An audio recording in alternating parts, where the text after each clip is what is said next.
Monica Reed was a ghost trying desperately to learn how to be a human again. If you passed her in the sprawling, vaulted halls of Chicago's Union Station on that freezing Tuesday afternoon in November, you wouldn't look twice. You'd see a tired, 32-year-old single mother in a faded olive green field jacket, her brown hair pulled into a messy bun, holding the hand of a bouncing 7-year-old boy. You'd see the exhaustion mapping the faint lines around her hazel eyes. What you wouldn't see were the ghosts. You wouldn't see the 2 tours in Afghanistan as a combat medic attached to Marine Special Operations. You wouldn't see the phantom weight of the M4 rifle she used to carry, or the hyper-vigilance that made her catalog every single exit, every blind spot, and every potential threat in the room within 3 seconds of entering it. The VA doctors called it hyperarousal, a symptom of her PTSD. Monica just called it staying alive. But out here, in the civilian world, staying alive wasn't the hard part. The hard part was paying the heating bill. The hard part was affording the specialized tutoring Tyler needed for his dyslexia. The hard part was looking into her son's bright, innocent blue eyes and trying to hide the fact that they were one missed paycheck away from eviction.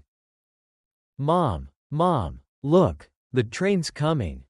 Tyler tugged at her sleeve, his small, mittened hand pointing toward the departure boards clicking overhead. He was a beacon of pure, unfiltered joy in a world Monica knew to be dark and unforgiving.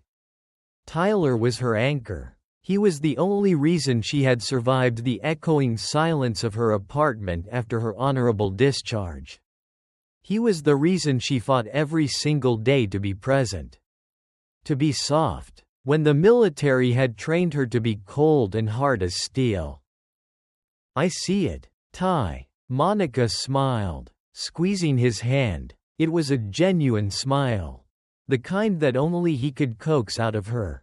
Just a few more minutes. Okay? Stay close to me. The crowd is getting thick.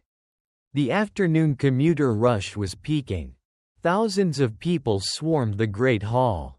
A sea of gray and black winter coats rushing past one another in a blur of corporate apathy.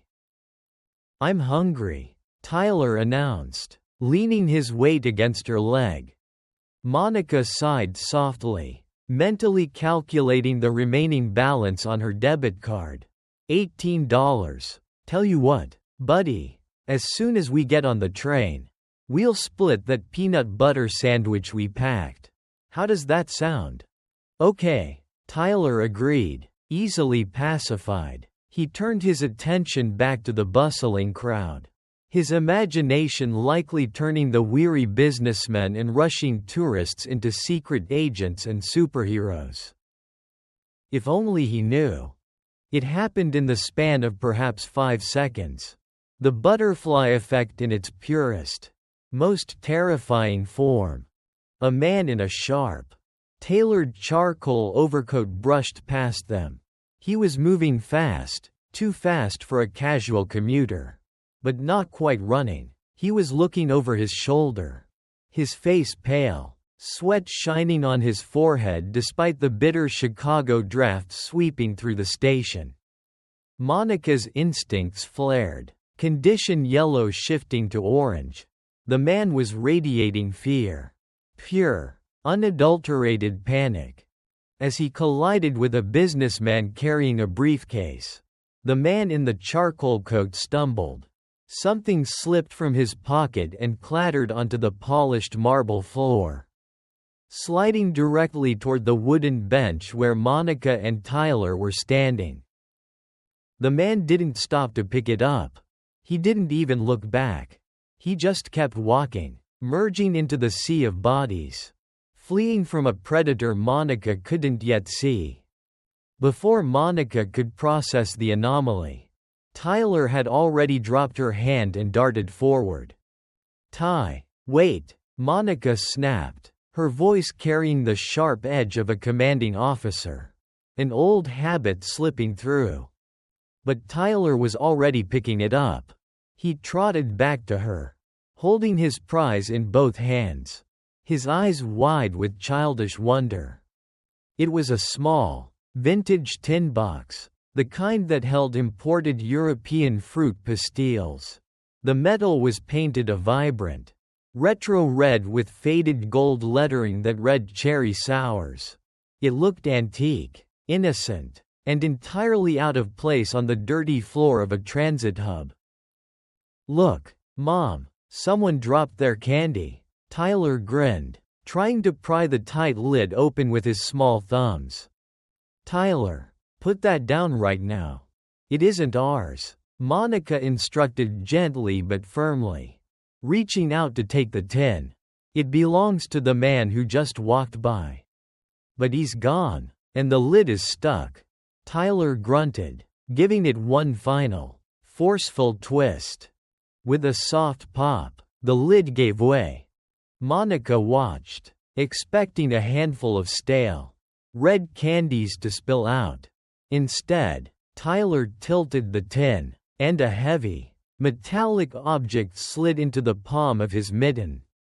There was no candy inside. Sitting in the false bottom of the vintage tin was a heavily encrypted, military-grade titanium USB drive. It was sleek, black, and bore a biometric thumbprint scanner on its casing.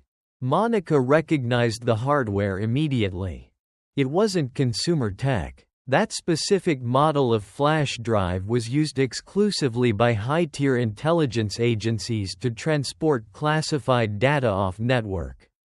Air-gapped, completely untraceable. The air in Monica's lungs turned to ice. A civilian would just see a fancy computer stick. But the combat medic, the woman who had patched up bleeding intelligence officers in the dusty valleys of Helmand Province, saw a death sentence. "Mom, this isn't a cherry sour," Tyler said, looking up at her, confused. "Tyler," Monica whispered, her voice dropping an octave, losing all its maternal warmth and replacing it with absolute, chilling focus. "Give me the tin, now."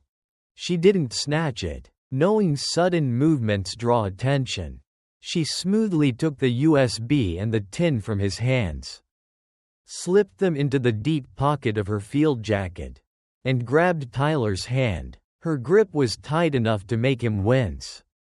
"Mom, you're hurting me." "I'm sorry. Baby, we need to leave. We're not taking the train today." Condition red. Monica lifted her eyes, her gaze sweeping the crowd, no longer seeing people, but scanning for tactical anomalies. She was looking for the predator that had chased the man in the charcoal coat. And within 3 seconds, she found him. 30 yards away, standing dead still against the flow of the rushing crowd, was a man. He wore a nondescript dark jacket, a baseball cap pulled low, and a pair of wired earpieces. He wasn't looking at the departure boards. He wasn't checking his watch. He was looking directly at Tyler. He had seen the boy pick up the tin. He had seen Monica take the drive. Even from 30 yards away, Monica could feel the absolute, freezing void in the man's gaze. It was the look of a professional, a cleaner, a man who erased problems for a living. The man raised a hand to his collar, whispering something into a hidden lapel mic, and then began to move toward them. He didn't run. He walked with terrifying, measured purpose, slicing through the crowd like a shark through water. And from the corner of her eye, by the east exit, Monica saw another man in a matching dark jacket adjusting his posture, cutting off the main exit route. They were flanked. Panic, thick and suffocating, clawed at Monica's throat. She wasn't carrying her sidearm. She had a folding tactical knife in her boot and an umbrella.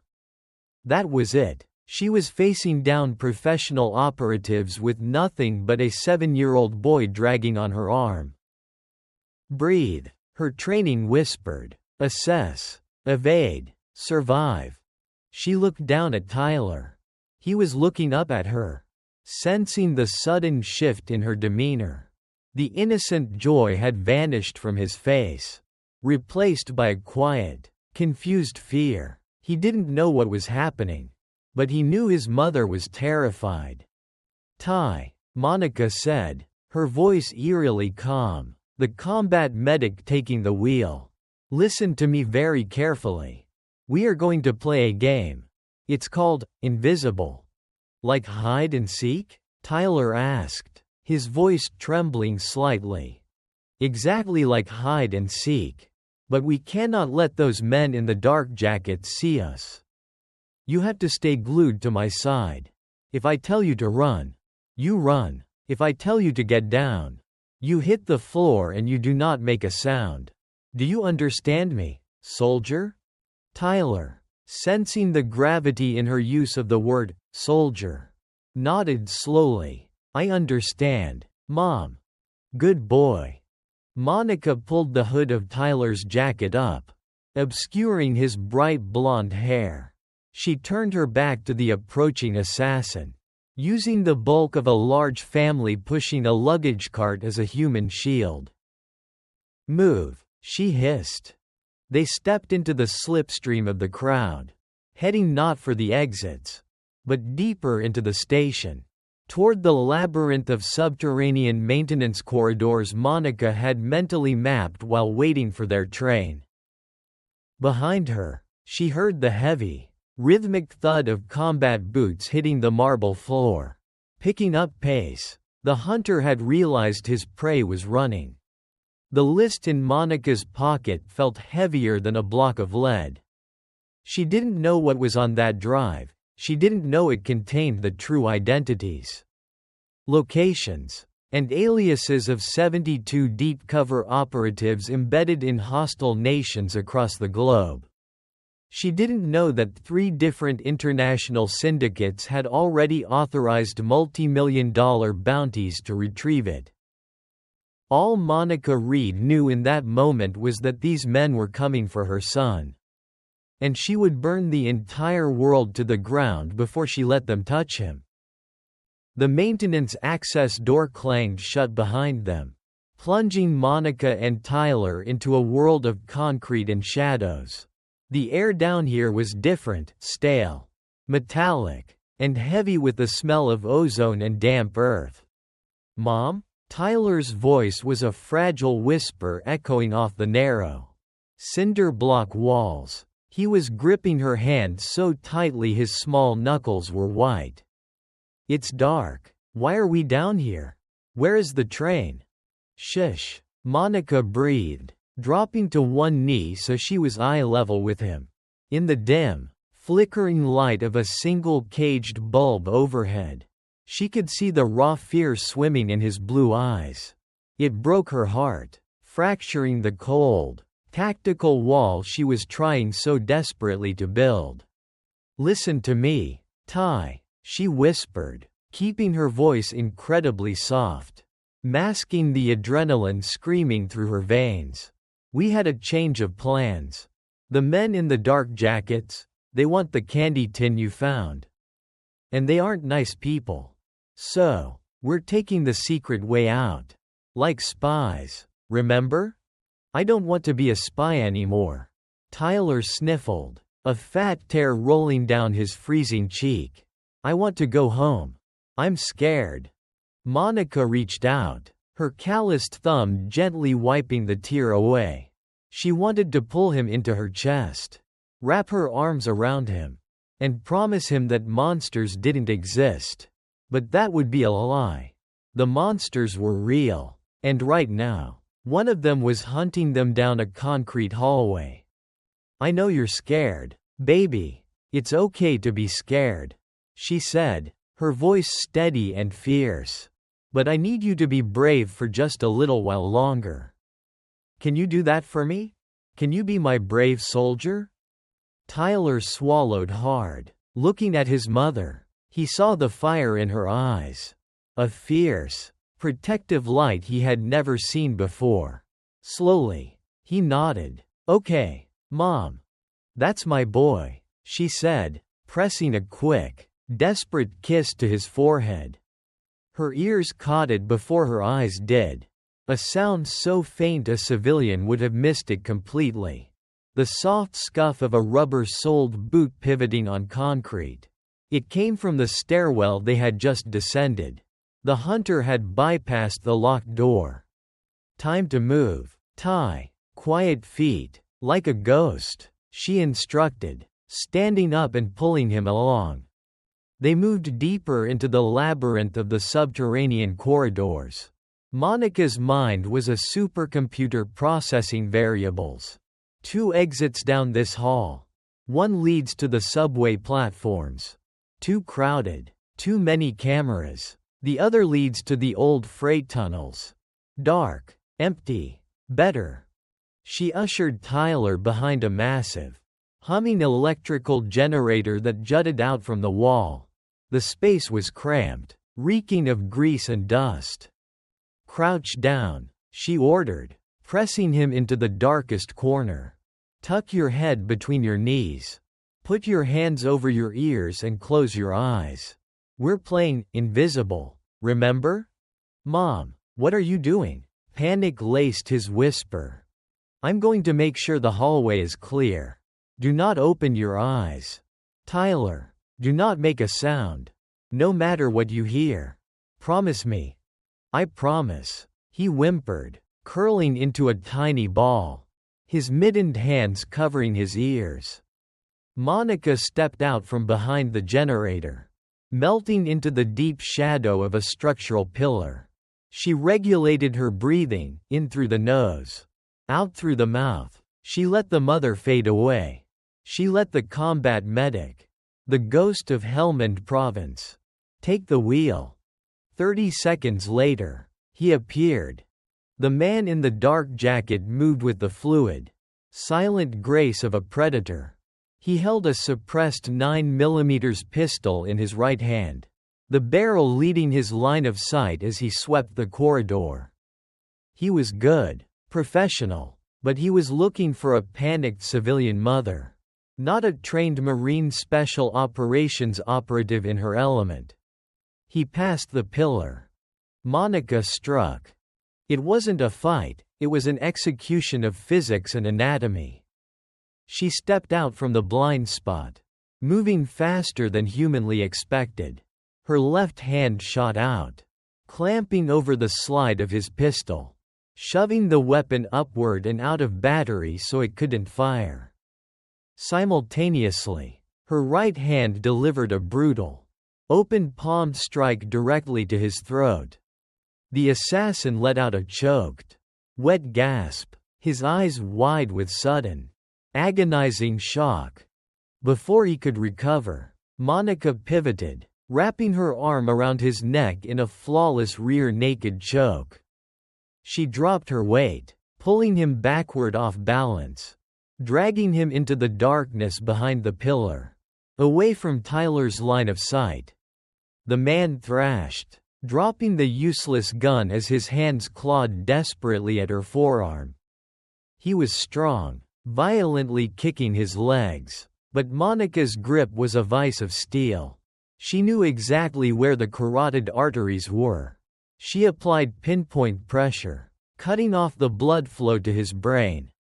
Die, you son of a bitch, she thought, the primitive, protective rage of a mother bleeding into her tactical focus. You don't get to look at my son. You don't get to breathe the same air as him. 10 seconds. The man's thrashing weakened. 15 seconds. His arms dropped to his sides.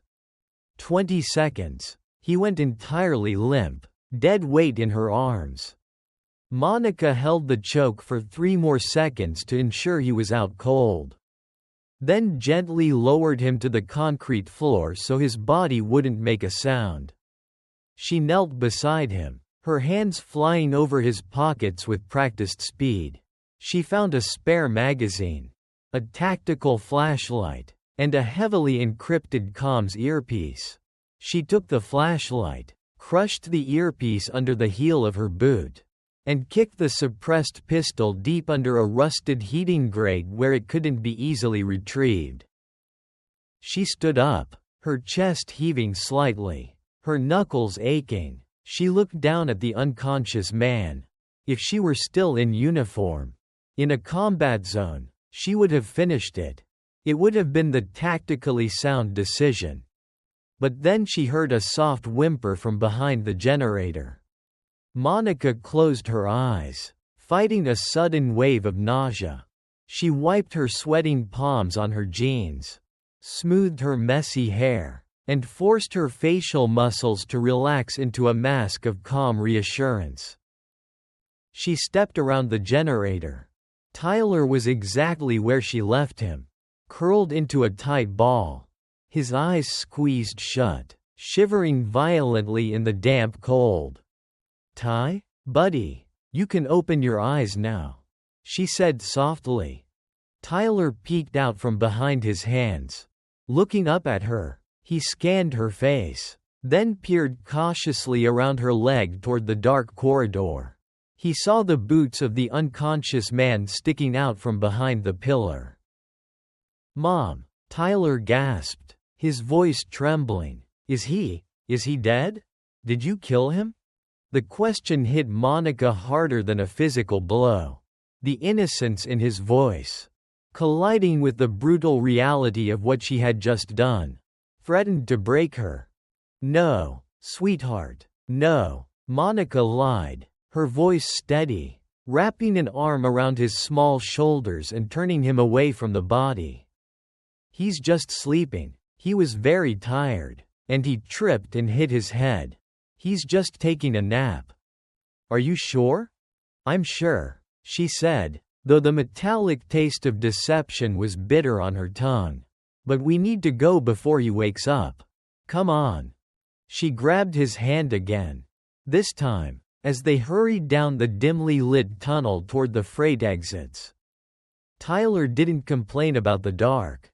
He didn't ask about the train. He just clung to his mother's hand with a desperate, silent understanding that their world had profoundly and permanently changed. In her pocket, the vintage cherry sours tin felt like a ticking time bomb. Monica didn't know who these men were or what ghosts were trapped inside that USB drive. But as she pulled her son deeper into the shadows beneath Chicago, she made a silent vow. She was done running. If they wanted a war, she would give them one they would never forget. The transition from the subterranean warmth of the maintenance tunnels to the unforgiving bite of a Chicago winter evening was brutal. The sky had turned the color of bruised iron, spitting freezing rain that instantly turned to ice on the pavement.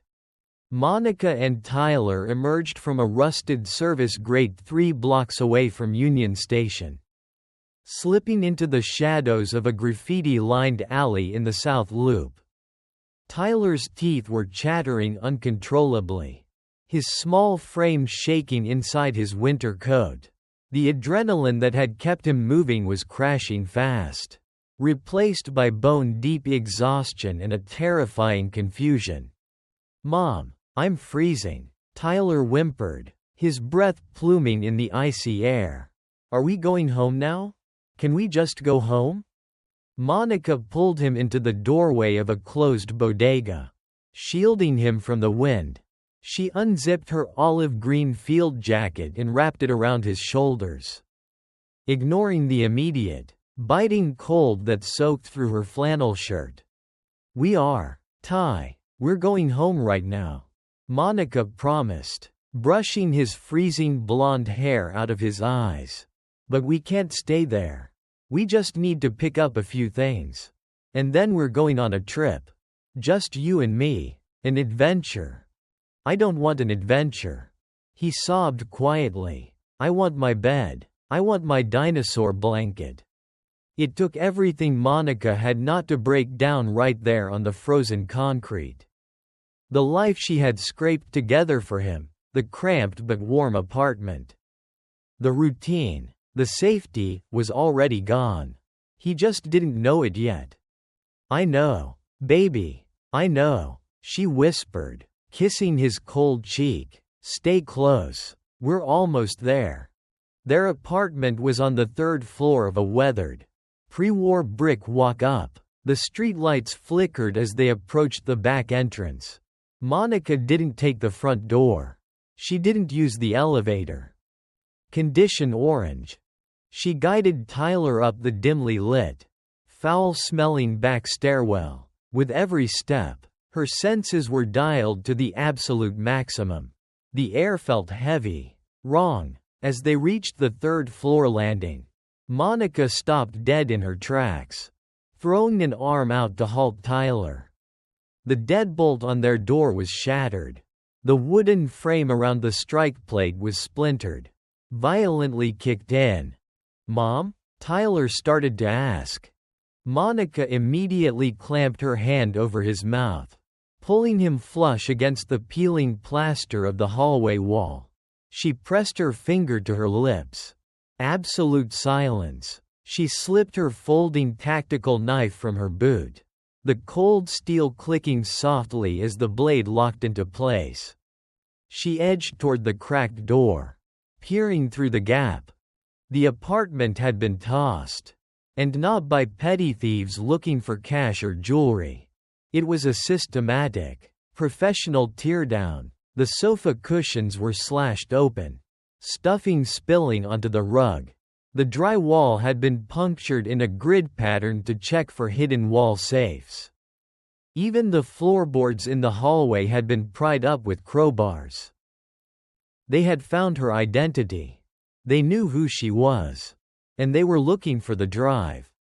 Monica strained her ears. Nothing. The apartment was silent. The hunters had come and gone, likely leaving a watcher nearby. She didn't have much time. "Stay right here," she breathed into Tyler's ear. "Do not move an inch until I come back." 1 minute. She slipped through the doorway like a shadow, the knife held low and ready. She cleared the living room, empty. The tiny kitchen, empty. She moved toward her bedroom. Her heart dropped into her stomach when she passed Tyler's room. His toy box was overturned. His Legos crushed into the carpet by heavy combat boots. His dinosaur blanket was ripped and thrown into the corner. They had violated the only pure thing in her life. A cold, terrifying fury began to crystallize in Monica's chest. She stepped into her own bedroom. Her mattress was flipped. Her dresser drawers were dumped out. But they hadn't found it. Monica dropped to her knees in the closet, shoving aside a pile of shoes. She pried up a loose floorboard that looked entirely identical to the rest. Reaching deep into the dusty subfloor, her fingers curled around the heavy canvas strap of a black duffel bag. Her go bag. Every operator who survives long enough has one. It contained a pristine, unregistered Glock 19, 4 loaded magazines of hollow point ammunition, $10,000 in cash she had saved penny by penny, 3 burner phones, and 2 passports with flawless, fabricated identities. She hauled the bag up, the weight of the firearm instantly grounding her. She wasn't just a terrified mother anymore. She was armed.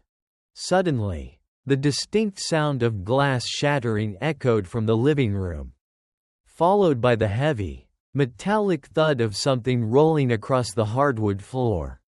Hissing. Monica smelled it before she saw it. Accelerant, chemical and sharp, white phosphorus or thermite.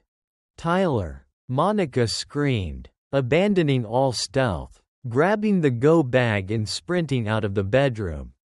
Thick, acrid black smoke was already billowing from the living room.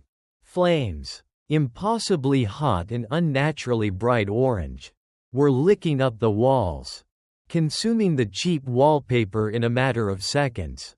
It wasn't a normal fire. It was a tactical incendiary device designed to burn at over 2,000 degrees. Meant to trap them inside and incinerate all evidence. She lunged into the hallway. Tyler was frozen by the door, his eyes wide with absolute terror as the wall of heat rushed toward them. "Mom!" he shrieked over the sudden, roaring inferno. The front door was blocked by a wall of flames. The stairwell was a chimney of black smoke. The window. "Go!" Monica shoved him toward the kitchen, the only room not yet entirely engulfed. The heat was blistering, singing the ends of her hair. The smoke alarms were screaming. A piercing, mechanical wail. She grabbed a heavy cast iron skillet from the stove and hurled it through the kitchen window. The glass exploded outward into the freezing night air. Out, onto the fire escape, now. Monica boosted Tyler up, practically throwing him over the jagged windowsill onto the rusted iron grating of the fire escape outside. She threw the go bag out after him, then vaulted through the window just as a massive backdraft blew the kitchen door off its hinges behind her. A wave of searing heat blasted her back, sending her tumbling onto the icy iron platform. "Mom, you're bleeding," Tyler cried out, grabbing her arm. A piece of flying glass had sliced her cheek, warm blood mixing with the freezing rain. "I'm fine. Keep moving down. Don't look down. Just look at the steps," Monica yelled over the roar of the fire. They scrambled down the rusted, icy stairs. The iron was dangerously slick. Above them, their apartment windows blew out entirely, raining shards of flaming glass and debris down into the dark alley.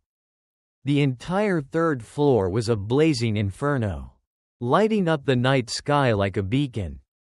As they reached the final drop, Monica threw the go bag down into the snow, grabbed Tyler, and jumped the remaining 8 feet.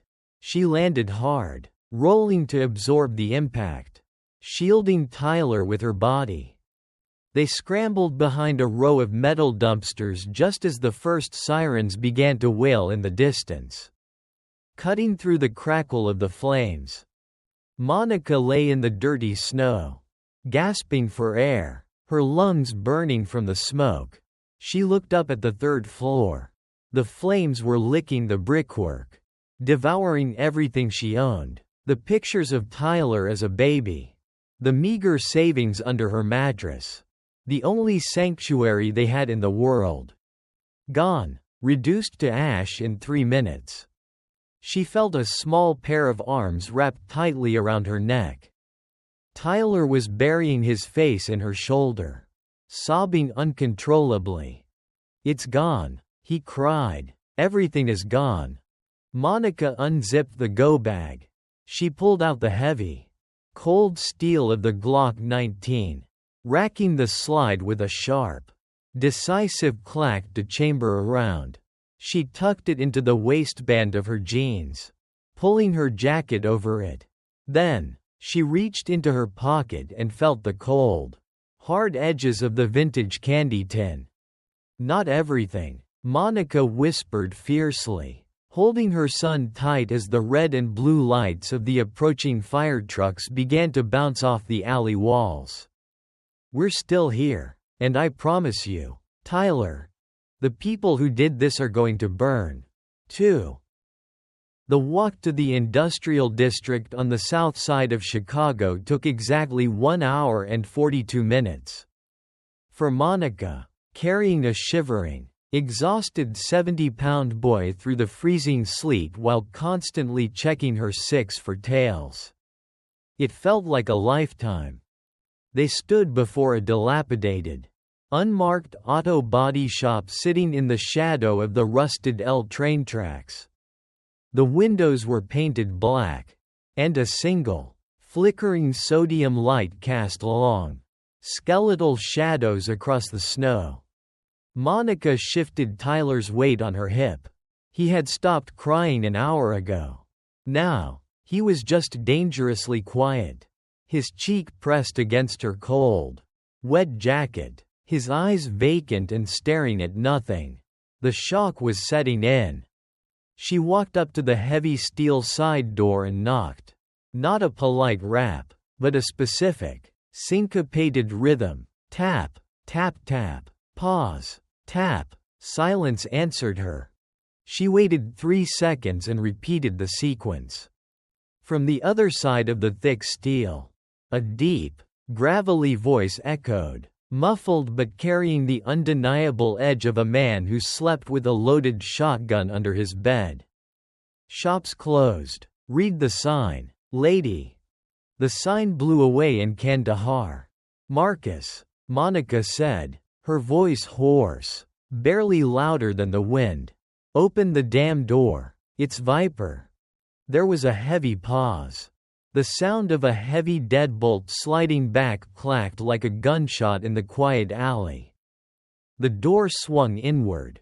Standing in the doorway was a mountain of a man in a stained Carhartt mechanic's suit. He had thick dreadlocks tied back with a greasy rag, a thick beard flecked with gray, and hands the size of dinner plates. But the most defining feature of Marcus wasn't his intimidating size, it was the rhythmic, metallic whir clank of the titanium prosthetic replacing his left leg from the knee down, a souvenir from an IED in the Arghandab River Valley. Marcus took one look at Monica's ash-stained face. The blood dried on her cheek, and the traumatized child clinging to her neck. His hardened eyes softened instantly. He didn't ask questions. Veterans like them rarely did. "Get inside," Marcus rumbled, stepping aside and pulling them out of the biting wind. He slammed the heavy steel door shut behind them, throwing 3 separate deadbolts into place. The garage was a chaotic mess of dismantled engines, scattered tools, and towering racks of tires. But to Monica, it smelled like absolute salvation. It smelled like 10W30 motor oil, cheap black coffee, and safety. Marcus limped over to a corner of the shop where a battered, faux leather couch sat next to a glowing, orange space heater. He grabbed a thick, clean woolen blanket from a metal locker and tossed it onto the cushions. "Put the kid down here," he said quietly. Monica gently lowered Tyler onto the couch. As soon as his feet touched the ground, his legs buckled. He was completely spent. Monica quickly unzipped his wet coat, wrapped the heavy wool blanket tightly around his small shoulders, and pulled him into her lap.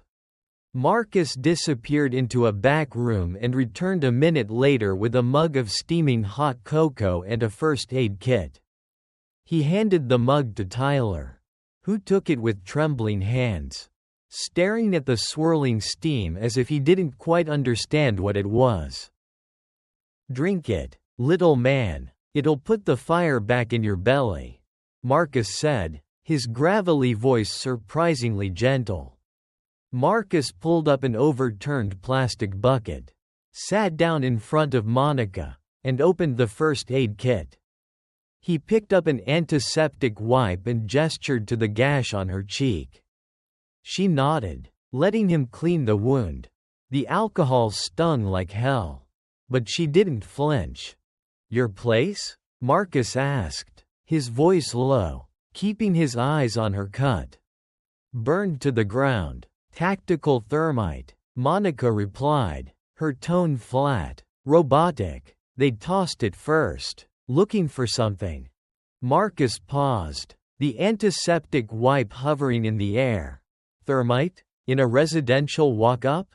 Jesus. Mon, who did you piss off this time?" Before she could answer, a small, heartbreaking sound broke the heavy silence of the garage. Tyler dropped the mug of cocoa. It shattered on the concrete, the brown liquid pooling around his sneakers. He buried his face in his hands, and a loud, wretched sob ripped from his throat. The dam had finally broken. The adrenaline was gone, leaving nothing but the raw, Unadulterated terror of a 7-year-old boy whose entire world had just gone up in flames. "Mommy," Tyler wailed, a sound so full of pure anguish it made Marcus flinch and look away. "I want to go home. I want my bed. I'm sorry I picked up the candy. I'm sorry. Just tell them we're sorry and let us go home." The word, "mommy," hit Monica like a physical bullet. He hadn't called her that in years. He was a big boy who only used mom. Hearing him regress, hearing him blame himself for a geopolitical nightmare he couldn't possibly understand, shattered the last remnants of the cold operator Monica was trying to be. She fell to her knees in front of the couch, pulling his shaking body tightly against her chest. She buried her face in his messy, smoky hair, her own tears finally spilling over, cutting clean tracks through the soot on her face. "Oh, baby, no, no, no, look at me," Monica choked out, grabbing his face with both hands, forcing his tear-filled blue eyes to meet hers. "This is not your fault. Do you hear me? None of this is your fault. You did nothing wrong." "But the fire," he sobbed, struggling to catch his breath. "The men in the dark." "Shush. I've got you. I'm right here," she whispered, rocking him back and forth. She pulled him close, pressing his ear to her chest so he could hear the steady, rhythmic beating of her heart. She closed her eyes and began to hum, her voice shaking at first, then steadying into a soft, melodic lullaby.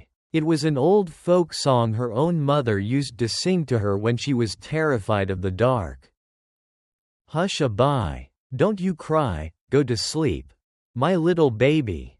She sang it softly, a shield of maternal warmth against the cold, cruel reality of the garage.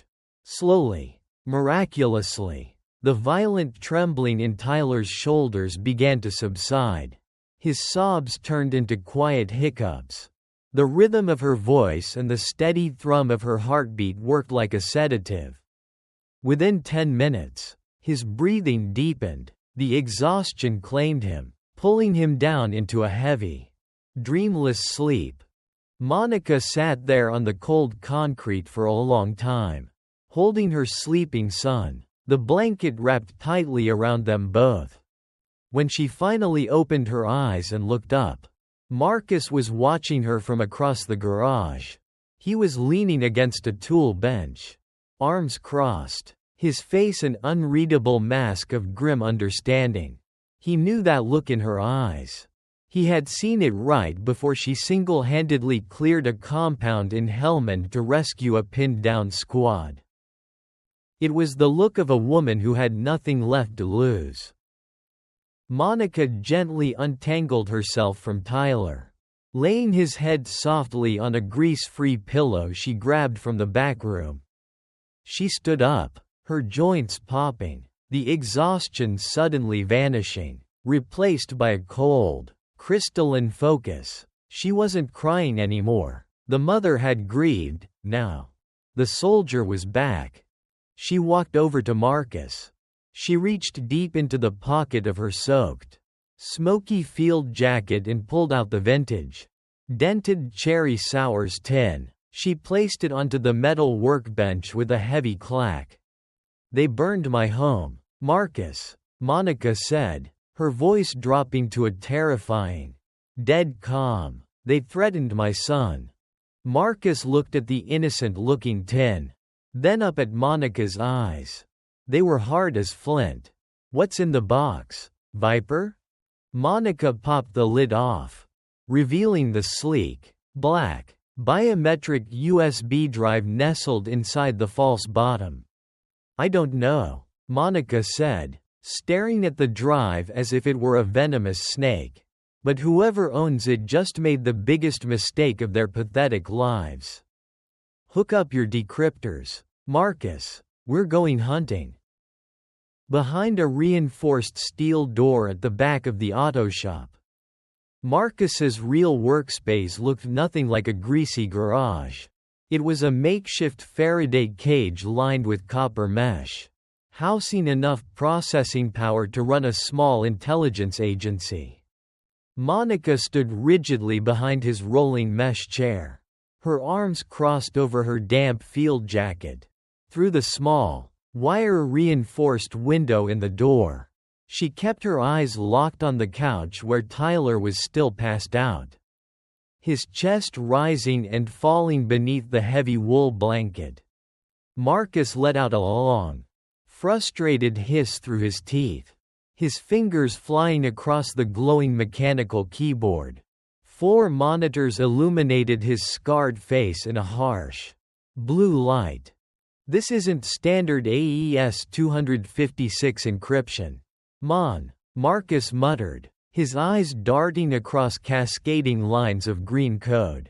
This is a bespoke, self-corrupting architecture. If I try to brute force the biometric scanner, the drive dumps an acid capsule over the flash memory. Poof. Data gone forever. Can you bypass the physical trigger? Monica asked, her voice tight.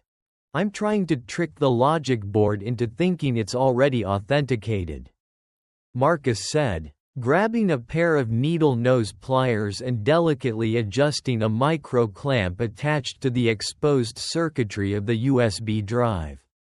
But whoever built this didn't buy it at Best Buy.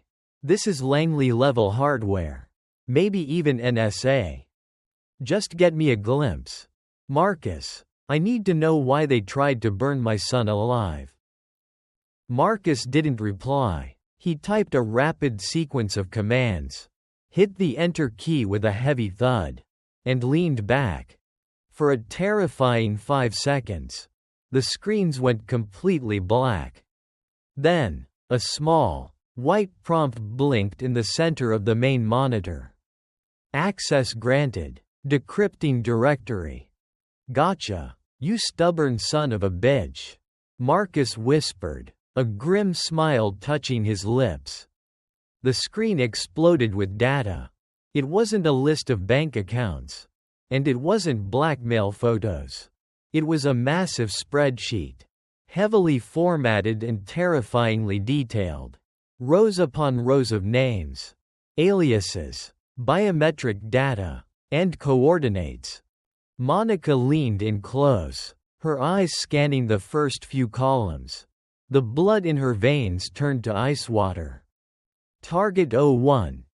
Alias, Kestrel. Location, Tehran. Status, embedded. Target 02. Alias, Archangel. Location, Moscow. Status, embedded. Target 03. Alias, Sandstorm. Location, Pyongyang. Marcus. Monica breathed, the sheer weight of what she was looking at threatening to crush the air out of her lungs. Scroll down. Look at the agency tags.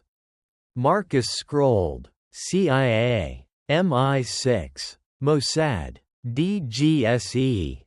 Sweet Jesus. Marcus choked out, ripping his hands away from the keyboard as if the plastic keys had suddenly caught fire. He spun his chair around to look at Monica, his eyes wide with a terror she hadn't seen since they were taking mortar fire in the Korengal Valley. Mon, this is an active NOC list. Non-official cover.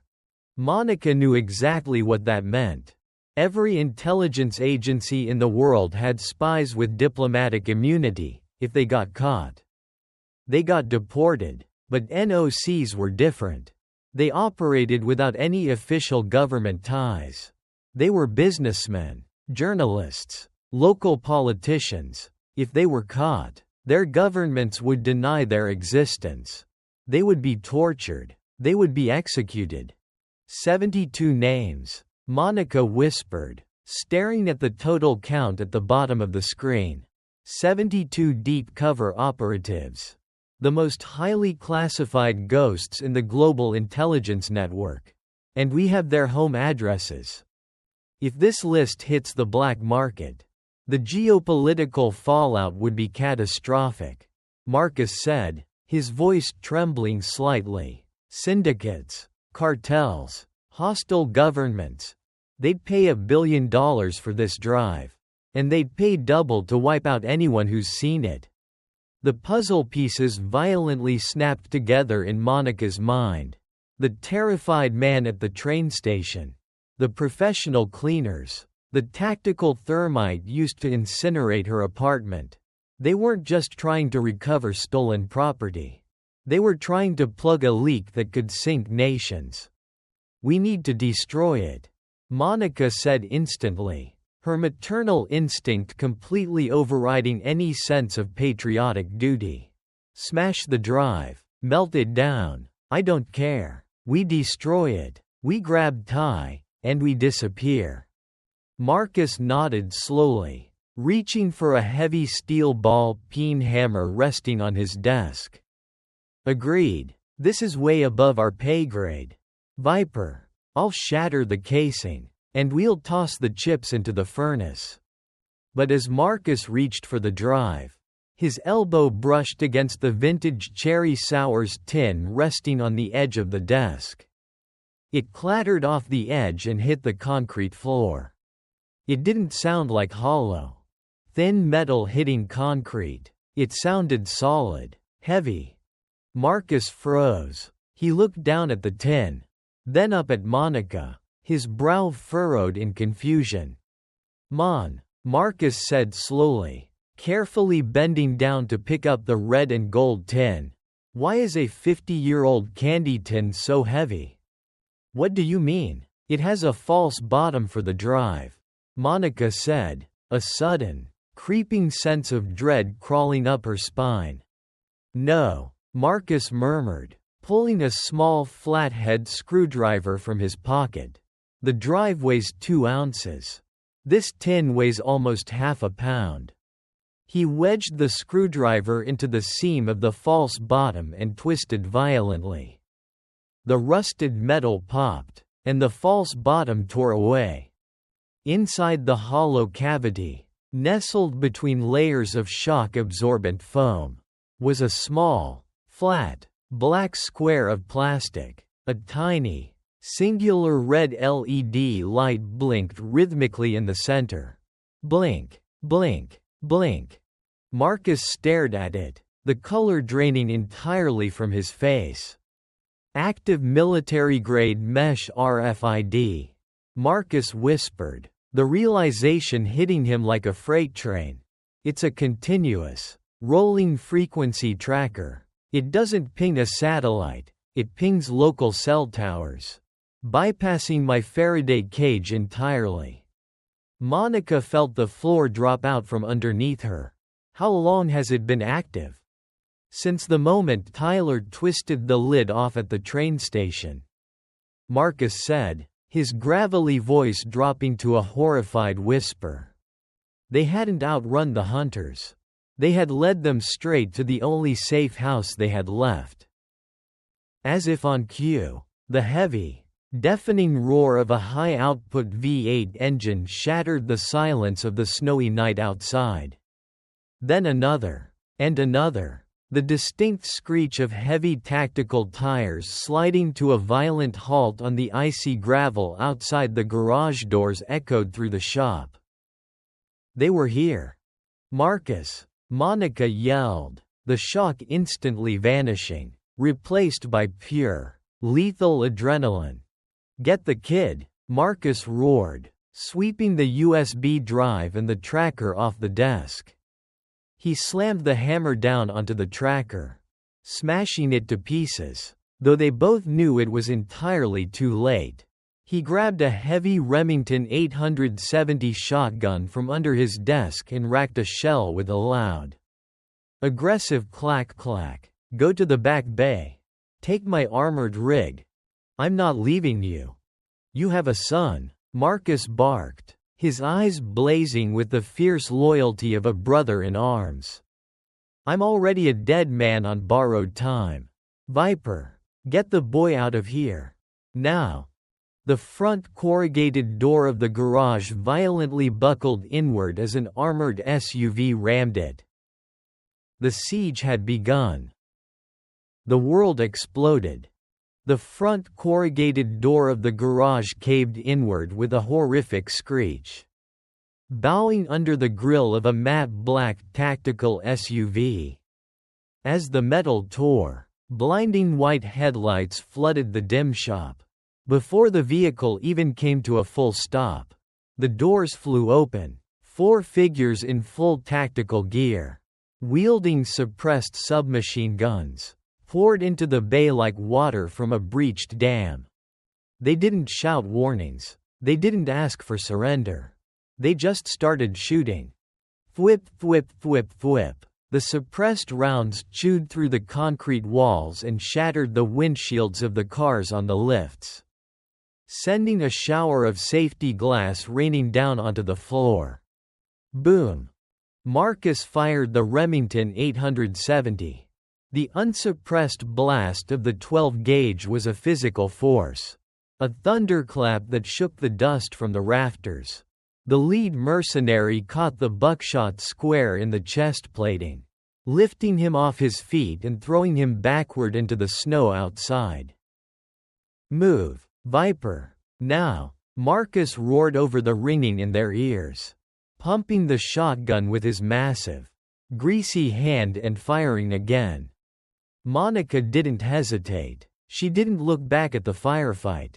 She sprinted the 15 yards from the Faraday room to the faux leather couch, diving over the coffee table just as a burst of 9mm rounds shredded the cushions where Tyler had been sleeping seconds before.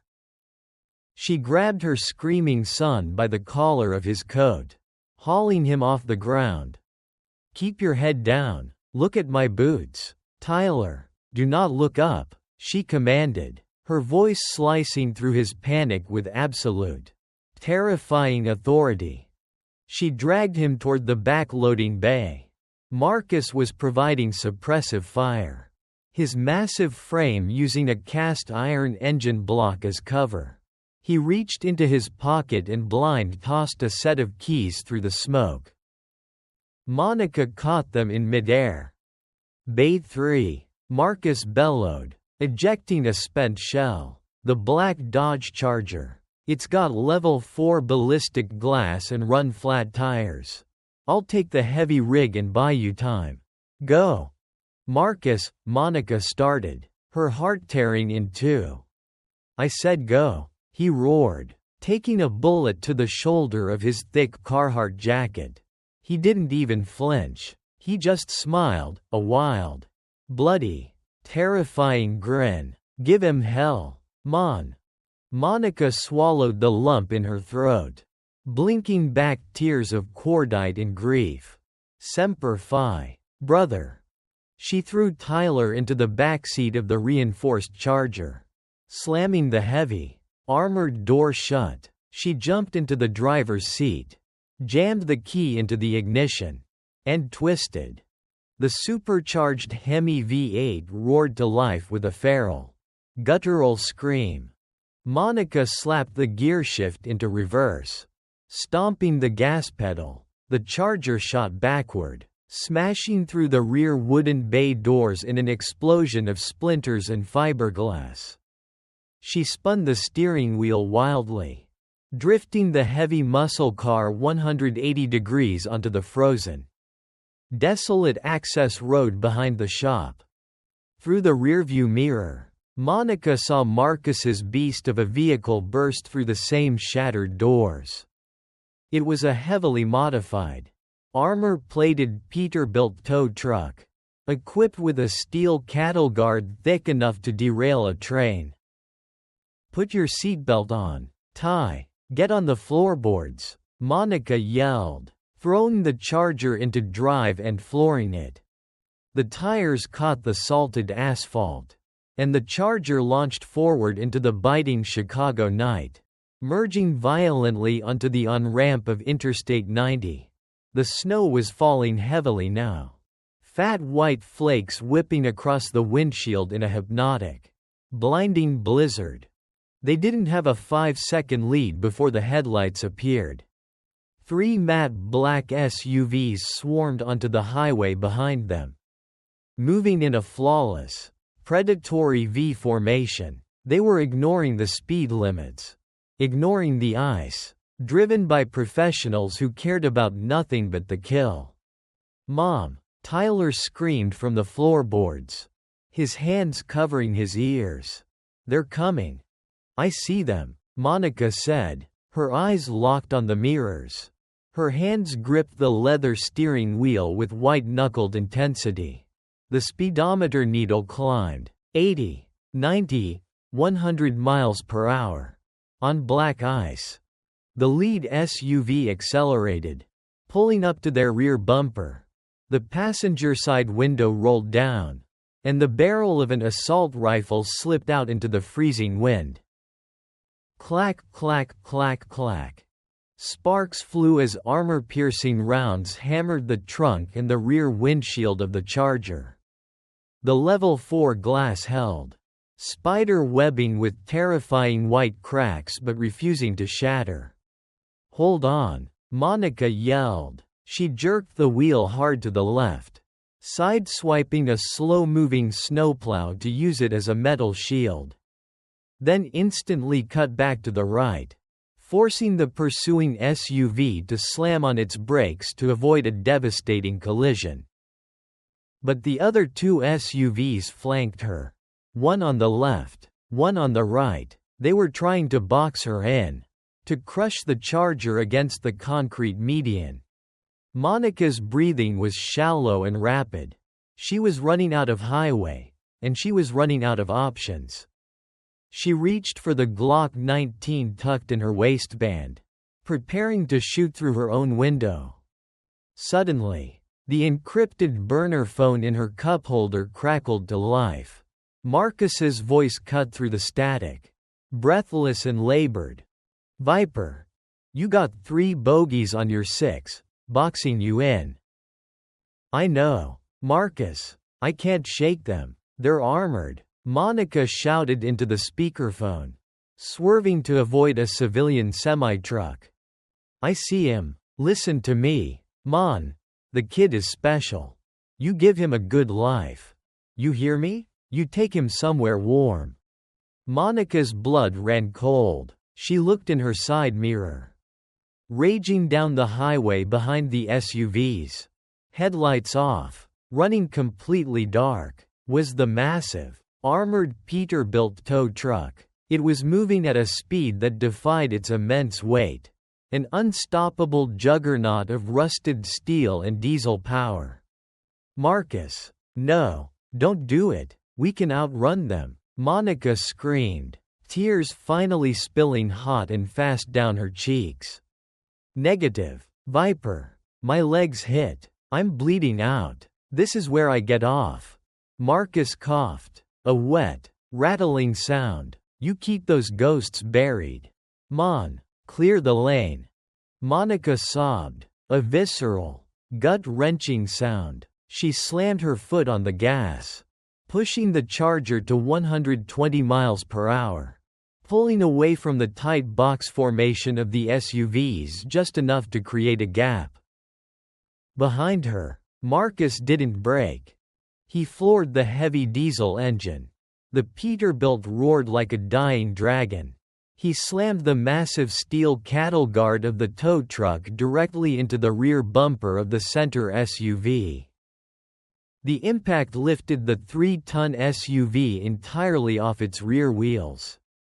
Marcus cranked his steering wheel violently to the right, initiating a devastating fishtail. The immense momentum of the tow truck acting as a battering ram swept the other 2 SUVs up in a horrific tangle of crushing metal, shattering glass, and sparking steel. The vehicles slammed into the concrete highway divider in a chaotic, tangled mass of destruction. Monica watched in the rearview mirror as the wreckage slid down the icy highway in a shower of golden sparks. Then, Marcus hit the detonator. He had packed the bed of his tow truck with commercial-grade C4, his final insurance policy. A blinding, sun-white flash illuminated the snow-filled sky. The shockwave hit the Charger a second later, violently rattling the chassis and blowing out the side windows of civilian cars half a mile away. A massive plume of orange and black fire mushroomed into the dark Chicago sky, completely vaporizing the tow truck and the 3 tactical SUVs in a pillar of absolute, cleansing fire. Monica slammed on the brakes, the Charger skidding to a halt on the empty shoulder of the highway, a mile away from the crater. The interstate behind them was a wall of fire. No one was following them anymore. The silence inside the car was deafening, save for the heavy, ragged sound of Monica's breathing. She stared into the rearview mirror, watching the flames dance against the falling snow. Her hands were shaking so violently she couldn't grip the steering wheel. She had lost her home. She had just lost her best friend. A small, trembling hand reached up from the floorboards and touched her knee. Tyler peeked over the edge of the seat, his face pale, his eyes wide with a trauma no child should ever have to witness. He looked at the fire in the distance, then looked at his mother's tear-stained face. "Mom?" he whispered. "Where's Marcus?" Monica closed her eyes, swallowing the agony threatening to rip her apart. She reached down, took her son's freezing hand, and squeezed it tightly. She wiped her eyes, shifting the car back into drive. "Marcus is gone, Ty," Monica said, her voice hollow, completely devoid of emotion. "The soldier had fully taken over. He bought us a head start." "Where are we going?" Monica looked at the desolate, snowy road stretching out into the darkness ahead. She felt the heavy weight of the Glock in her lap, and the cursed USB drive burning a hole in her jacket pocket. "We're going to the woods," Monica replied softly, her eyes hardening into cold, unforgiving steel. "We're going to make them bleed."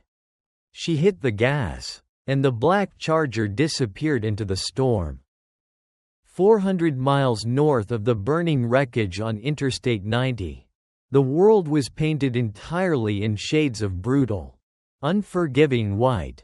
They had abandoned the battered black Charger in a dense thicket of spruce trees 3 miles back, hiking the rest of the way on foot to avoid leaving fresh tire tracks.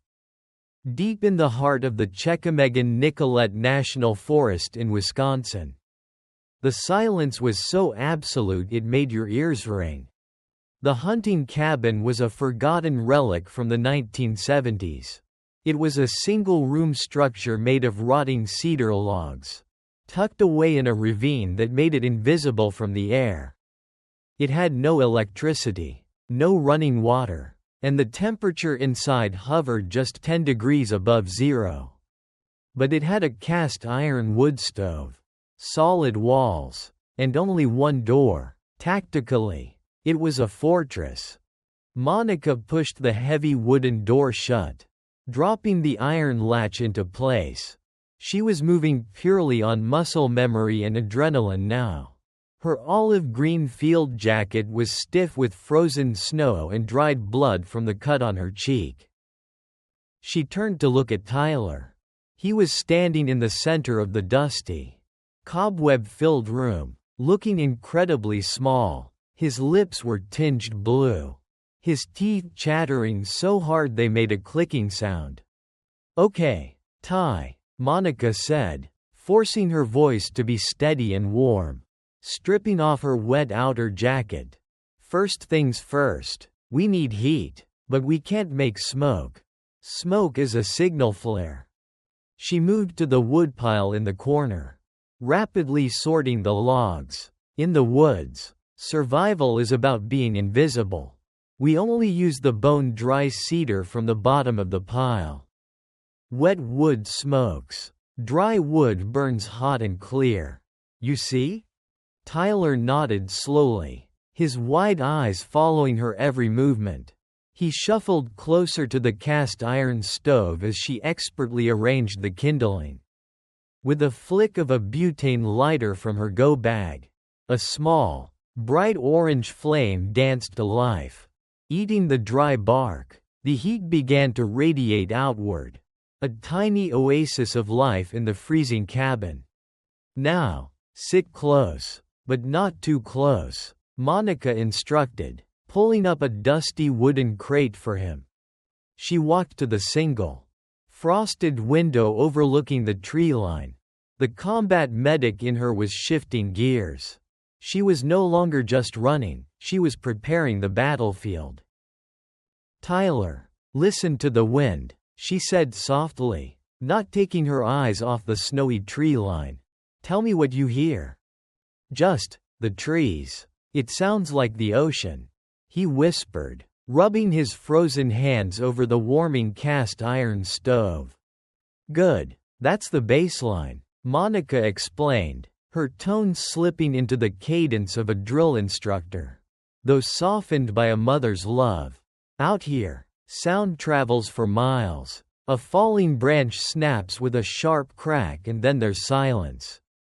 A deer's hooves sound like short, hollow thuds. But a human? A human wearing tactical boots moving through deep snow?" She turned to look at him, locking eyes with her 7-year-old son. "A human makes a slow, rhythmic crunch-drag. If you hear a rhythm that doesn't belong to the wind or the animals, you don't speak, you don't look out the window. You climb under the floorboards of the bed and you do not make a sound. Do you understand?" "I understand," Tyler said, his voice surprisingly steady. The tears were gone. The boy who had cried for his dinosaur blanket in the alleyway had been forged into something harder in the fires of the last 8 hours. Monica walked over and knelt beside him, the heat from the stove finally seeping into her aching bones. She looked at her son, his soot-stained face, his messy blonde hair, his brave, trembling chin. Guilt, heavy and suffocating, clawed at her throat. She had brought this war to his doorstep. Because of a single mistake at a train station, he had lost his home, his safety, and his innocence. "I'm so sorry, baby," Monica choked out, the steel wall inside her finally cracking. She reached out, pulling him into a desperate hug. "I'm so sorry I couldn't protect our home. I'm sorry you had to be so cold and so scared." Tyler hugged her back, wrapping his small, mittened hands around her neck. He didn't cry, he just held her tightly. Then, he pulled back. He reached deep into the oversized pocket of his winter coat. His small fingers fumbled for a moment before he pulled out a crumpled, transparent Ziploc bag. Inside was a peanut butter sandwich. It was utterly mangled. The white bread was squished completely flat, the peanut butter oozing out of the sides, completely misshapen from being pressed against his body during the frantic escapes through the maintenance tunnels, the fire escape, and the explosive car chase. "We never got to eat it on the train," Tyler said quietly, his blue eyes looking up at her with a devastating earnestness. He unzipped the plastic bag, reached in, and pulled out the flattened, ragged half of the sandwich. He held it out to her. "Here," he whispered. Monica stared at the crushed piece of bread, her vision blurred with fresh tears.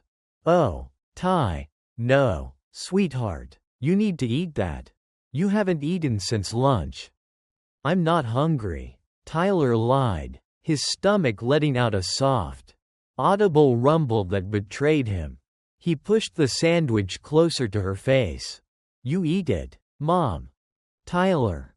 "Mom, please," Tyler interrupted, his voice breaking, carrying a weight far too heavy for a 7-year-old. "You have to eat it. You're bleeding, you're tired, and the monsters. The monsters are still looking for us. Aren't they? Monica couldn't lie to him anymore. She slowly nodded. Yes, they are. Then you have to be strong, Tyler said, his chin trembling, but his arm remaining outstretched, offering her the broken sandwich. Eat it, Mom, so you have the strength to protect me. A profound, earth-shattering shift occurred inside Monica Reed's soul in that exact second. Every ounce of fear, every shadow of trauma from Afghanistan, every shred of exhaustion evaporated. It was burned away by the pure, blinding light of her son's absolute trust. He wasn't asking her to surrender. He was asking her to fight. Monica reached out with a trembling, blood-stained hand and took the crushed half of the peanut butter sandwich.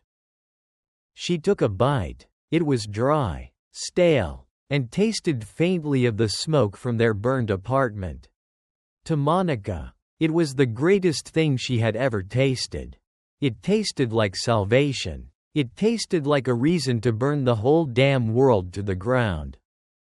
She chewed slowly, swallowed, and wiped her eyes with the back of her sleeve. When she looked back at Tyler, the terrified mother was gone. The woman who had been running for the last 8 hours was dead. Sitting in front of the cast iron stove was Viper, a Tier 1 operator, a ghost of the Korengal Valley, an apex predator who had just been given permission to hunt. "Thank you, Ty," she whispered, her voice dropping an octave, solidifying into pure, cold titanium. "That was exactly what I needed." She finished the sandwich in 2 bites. She stood up, her posture entirely different now. Her shoulders were squared, her eyes sharp and terrifyingly clear. She walked over to the canvas go bag sitting by the door and unzipped it. She pulled out the Glock 19, popping the magazine out to check the hollow point rounds, before slamming it back into the grip with a sharp, decisive clack. She pulled out a roll of heavy-duty tripwire, 2 flashbang grenades, and a tactical combat knife with a serrated edge. "Are we going to play invisible again, Mom?" Tyler asked softly, taking a bite of his half of the sandwich. Monica racked the slide of the Glock, chambering around. The metallic sound echoed off the cedar logs like a promise. "No, buddy," Monica said, looking out the frosted window into the dark, encroaching forest. The blizzard was picking up, wiping away their tracks, setting the perfect stage. "We're done hiding. We're going to play a new game." She turned to him, her eyes burning with a lethal, unforgiving fire. "It's called Catch the Wolf." The transition from prey to predator is not a slow evolution. It is a violent snap of the psyche. For the first time in 8 hours, Monica Reed's hands weren't shaking. Sitting cross-legged on the dusty wooden floorboards of the cabin, illuminated only by the dull orange glow of the cast iron stove. She was a machine of terrifying efficiency. She had field-stripped the Glock 19, oiled the slide, and loaded every 15-round magazine with hollow-point ammunition. She looked over at the bed.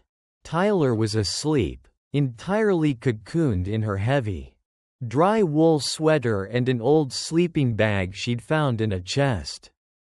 His breathing was deep and even. The half-eaten peanut butter sandwich had done its job. It had given his exhausted body permission to rest. Now, it was her turn to work. Monica reached into the deepest pocket of her go bag and pulled out a heavy, rubberized iridium satellite phone. It was an illegal piece of hardware, untraceable by standard cellular towers, relying entirely on low Earth orbit satellites. She attached the thick lithium battery. The screen glowed an unnatural green in the dark cabin. She had been piecing the puzzle together while Tyler slept. The man in the charcoal coat at Union Station, the one who dropped the vintage candy tin, hadn't been running from foreign agents. He was terrified. He was running from his own people. The strike team in Chicago. The tactical thermite. The heavily armed convoy that killed Marcus. They operated with impunity on American soil. Foreign intelligence didn't have that kind of logistical reach in the Midwest without tripping a massive federal alarm. There was only one answer. The CIA had a mole. A massive, heavily funded rot deep inside Langley. The people hunting her weren't the government, they were a black ops syndicate. A rogue element acting as heavily armed cleaners. Monica dialed a 13-digit alphanumeric sequence she had sworn to forget the day she left the Marines. It was an emergency ghost line.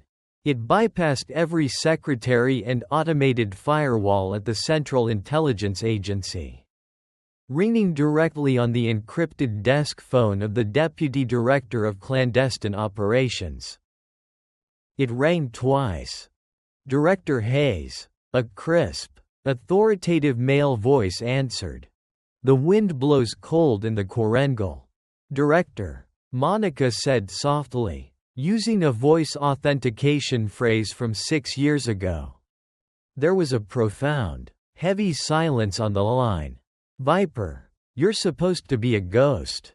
Sergeant Reed, you've been off the board for 4 years. I was. Until one of your terrified suits dropped a tin of cherry sours at the feet of my 7-year-old son in Chicago this afternoon. Another silence. This one was different. It wasn't authoritative, it was the sharp, breathless pause of a man who had just been punched in the stomach. You have the drive? Hayes's voice dropped to a frantic, hushed whisper. Reed, listen to me very carefully. You have no idea what you are holding. You need to bring it in. Now. I know exactly what I'm holding. Hayes, I saw the NOC list. Monica replied, her voice as cold and hard as the ice outside the cabin.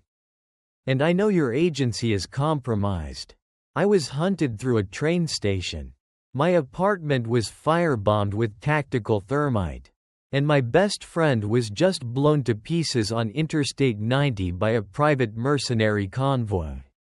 Tell me, Director, did you authorize a strike team on American soil to murder a 7-year-old boy? What? No. Reed, I swear to God, we don't have a team in Chicago. Panic bled into the director's voice. The drive was stolen from a secure vault by a rogue faction. A shadow syndicate operating inside our walls.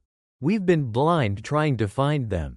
If they have the list, 72 of our best people will be executed by morning.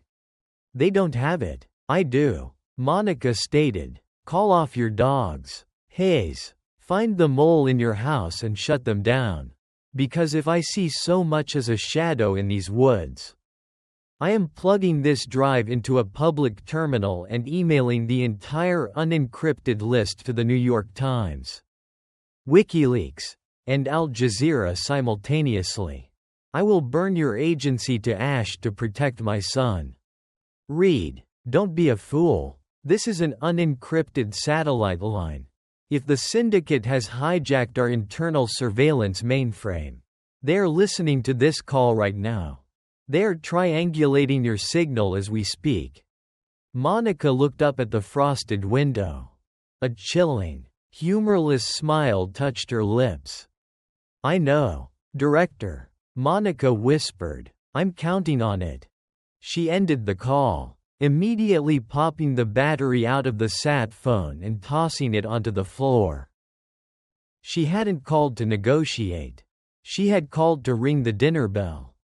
200 miles south, slicing through the storm at 160 knots.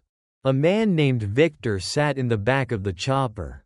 He was dressed in pristine white winter camouflage. His face a landscape of pale, Emotionless scars. He was the apex cleaner for the syndicate. A technician sitting across from him in the red-lit cabin ripped a headset off.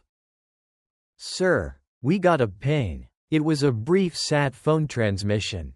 Directly to Langley. But we isolated the origin coordinates before it went dark. Victor didn't blink. His pale blue eyes were dead. Devoid of anything resembling humanity. "Where?" "Chequamegon Nicollet National Forest, Wisconsin. Sector Grid 4 Alpha. It's an isolated hunting ravine." Victor reached up and keyed his throat mic. "All ground units. This is lead. The ghost is in the woods. Divert all assets to Sector 4 Alpha. Switch to thermal optics. The blizzard is heavy." "Rules of engagement, sir?" a voice crackled back over the radio. "There are none," Victor replied, his voice a smooth, terrifying purr over the roar of the helicopter blades. "Burn the forest down if you have to. Bring me the drive. Leave no survivors, not even the boy." Monica stood up. She had roughly 30 minutes before the first fast response choppers arrived. She moved to Tyler's bed. She reached under the heavy mattress and pried up 3 loose floorboards she had scouted earlier. Beneath them was a shallow, dusty crawl space, barely large enough for a dog, let alone a child. But it was surrounded by solid earth and thick foundational logs. It was the only place a high-caliber bullet couldn't reach. She gently shook Tyler's shoulder. He woke up instantly, his blue eyes wide, the fear returning to his face. "Ty, it's time," Monica said softly. He didn't argue. He didn't cry. He slipped out of the sleeping bag, shivering as the cold air hit him, and climbed down into the dark, dusty hole beneath the floor. Monica handed him the heavy wool sweater and a small tactical flashlight from her go bag. "Do not turn this light on unless you absolutely have to. Keep your hands over your ears," Monica instructed, kneeling over the hole, looking down at his terrified face in the shadows. "It is going to get very loud. Tyler, you are going to hear things that sound very scary. But I promise you, I am right above you. I am not going to let them inside." "Mom?" Tyler whispered, his voice trembling in the dark. "Are you going to be a monster tonight, too?" The question pierced her soul. Monica swallowed hard, brushing a lock of hair from his forehead. "Yes, baby," Monica whispered, a single tear escaping her eye. "For you, I will be the worst monster in the woods. I love you. I love you too, Mom." She placed the floorboards back over the hole, plunging him into total darkness. Then, she pulled a heavy, braided rug over the boards, completely concealing the hiding spot. Monica stood up. The mother was gone, buried beneath the floorboards with her son. Viper walked to the door. She pulled out the spool of heavy-duty tripwire and her combat knife. She stepped out into the raging, freezing blizzard. The snow was already knee-deep, the wind whipping her hair into her face. She moved with practiced, lethal grace, disappearing into the tree line surrounding the cabin. She began stringing the nearly invisible wire between the trunks of the spruce trees at shin height, attaching them to the pins of the flashbang grenades she had scavenged. She rigged a heavy, deadfall log trap over the main access path. She laced the perimeter with every dirty, unconventional warfare tactic she had learned in the most hostile environments on Earth. They thought they were hunting a scared, desperate civilian. They had no idea they were walking into a slaughterhouse. Monica finished setting the last tripwire. She melted back into the shadows of the cabin's porch, becoming completely invisible against the dark, rotting cedar logs. She raised the Glock 19 in her right hand, her combat knife reversed in her left. She looked up at the sky. Through the blinding snow, the sweeping, predatory beam of a helicopter searchlight cut through the darkness, painting the tops of the pine trees in a harsh, artificial white light. The wolves had arrived. Monica Reed took a slow, deep breath of the freezing air, her heart slowing down to a calm, steady rhythm. "Welcome to the woods, boys," she whispered to the storm. The blizzard was a secondary enemy for the mercenaries. For Monica Reed, it was her best friend.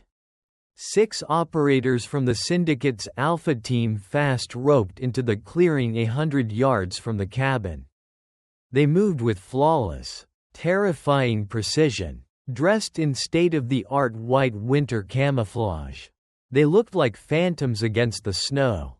They wore panoramic night vision goggles fused with thermal imaging overlays, carrying suppressed Mk-18 assault rifles. "Alpha 1 to lead," the squad leader whispered into his throat mic, his breath pluming in the freezing air. "We are on the ground, approaching the target structure." "Copy. Alpha 1." Victor's chillingly calm voice crackled back over the encrypted comms. "Do not underestimate the target. Recover the drive. Burn everything else." The squad fanned out into a standard wedge formation, moving toward the glowing window of the cedar cabin. From her perch high in the thick branches of a towering blue spruce, Monica watched them. She was invisible, her body heat masked by a survival blanket wrapped tightly beneath her jacket. She had specifically stoked the cast iron stove inside the cabin to maximum heat before coming outside. To the mercenaries' thermal goggles, the entire cabin was a blinding, glowing white box, effectively washing out the surrounding thermal landscape. They were blind to anything outside that immediate heat bloom. "Breach and clear," Alpha 1 signaled with 2 quick chops of his hand. 2 men stacked up on the heavy wooden door of the cabin. A third man, flanking the perimeter, took a step toward the woodpile.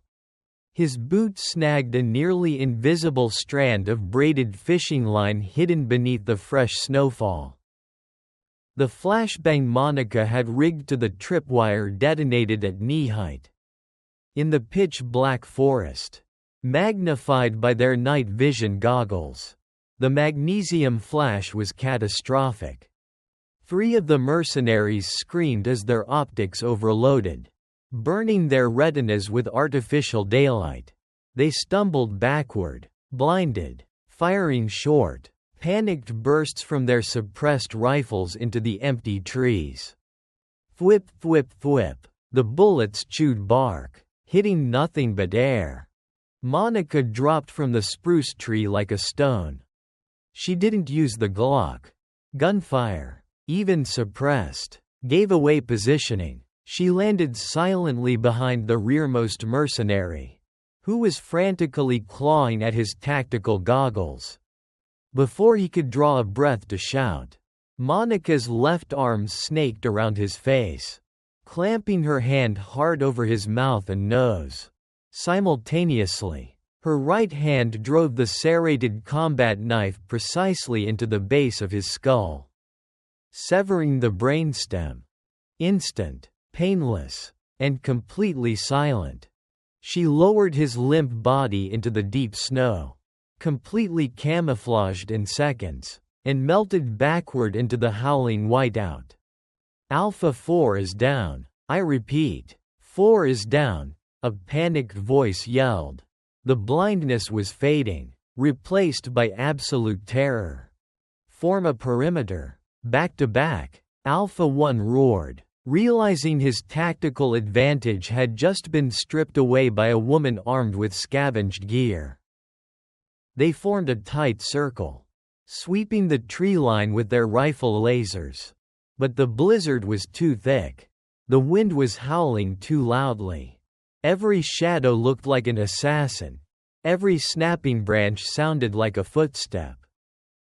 Monica crouched behind a snowbank 20 yards away.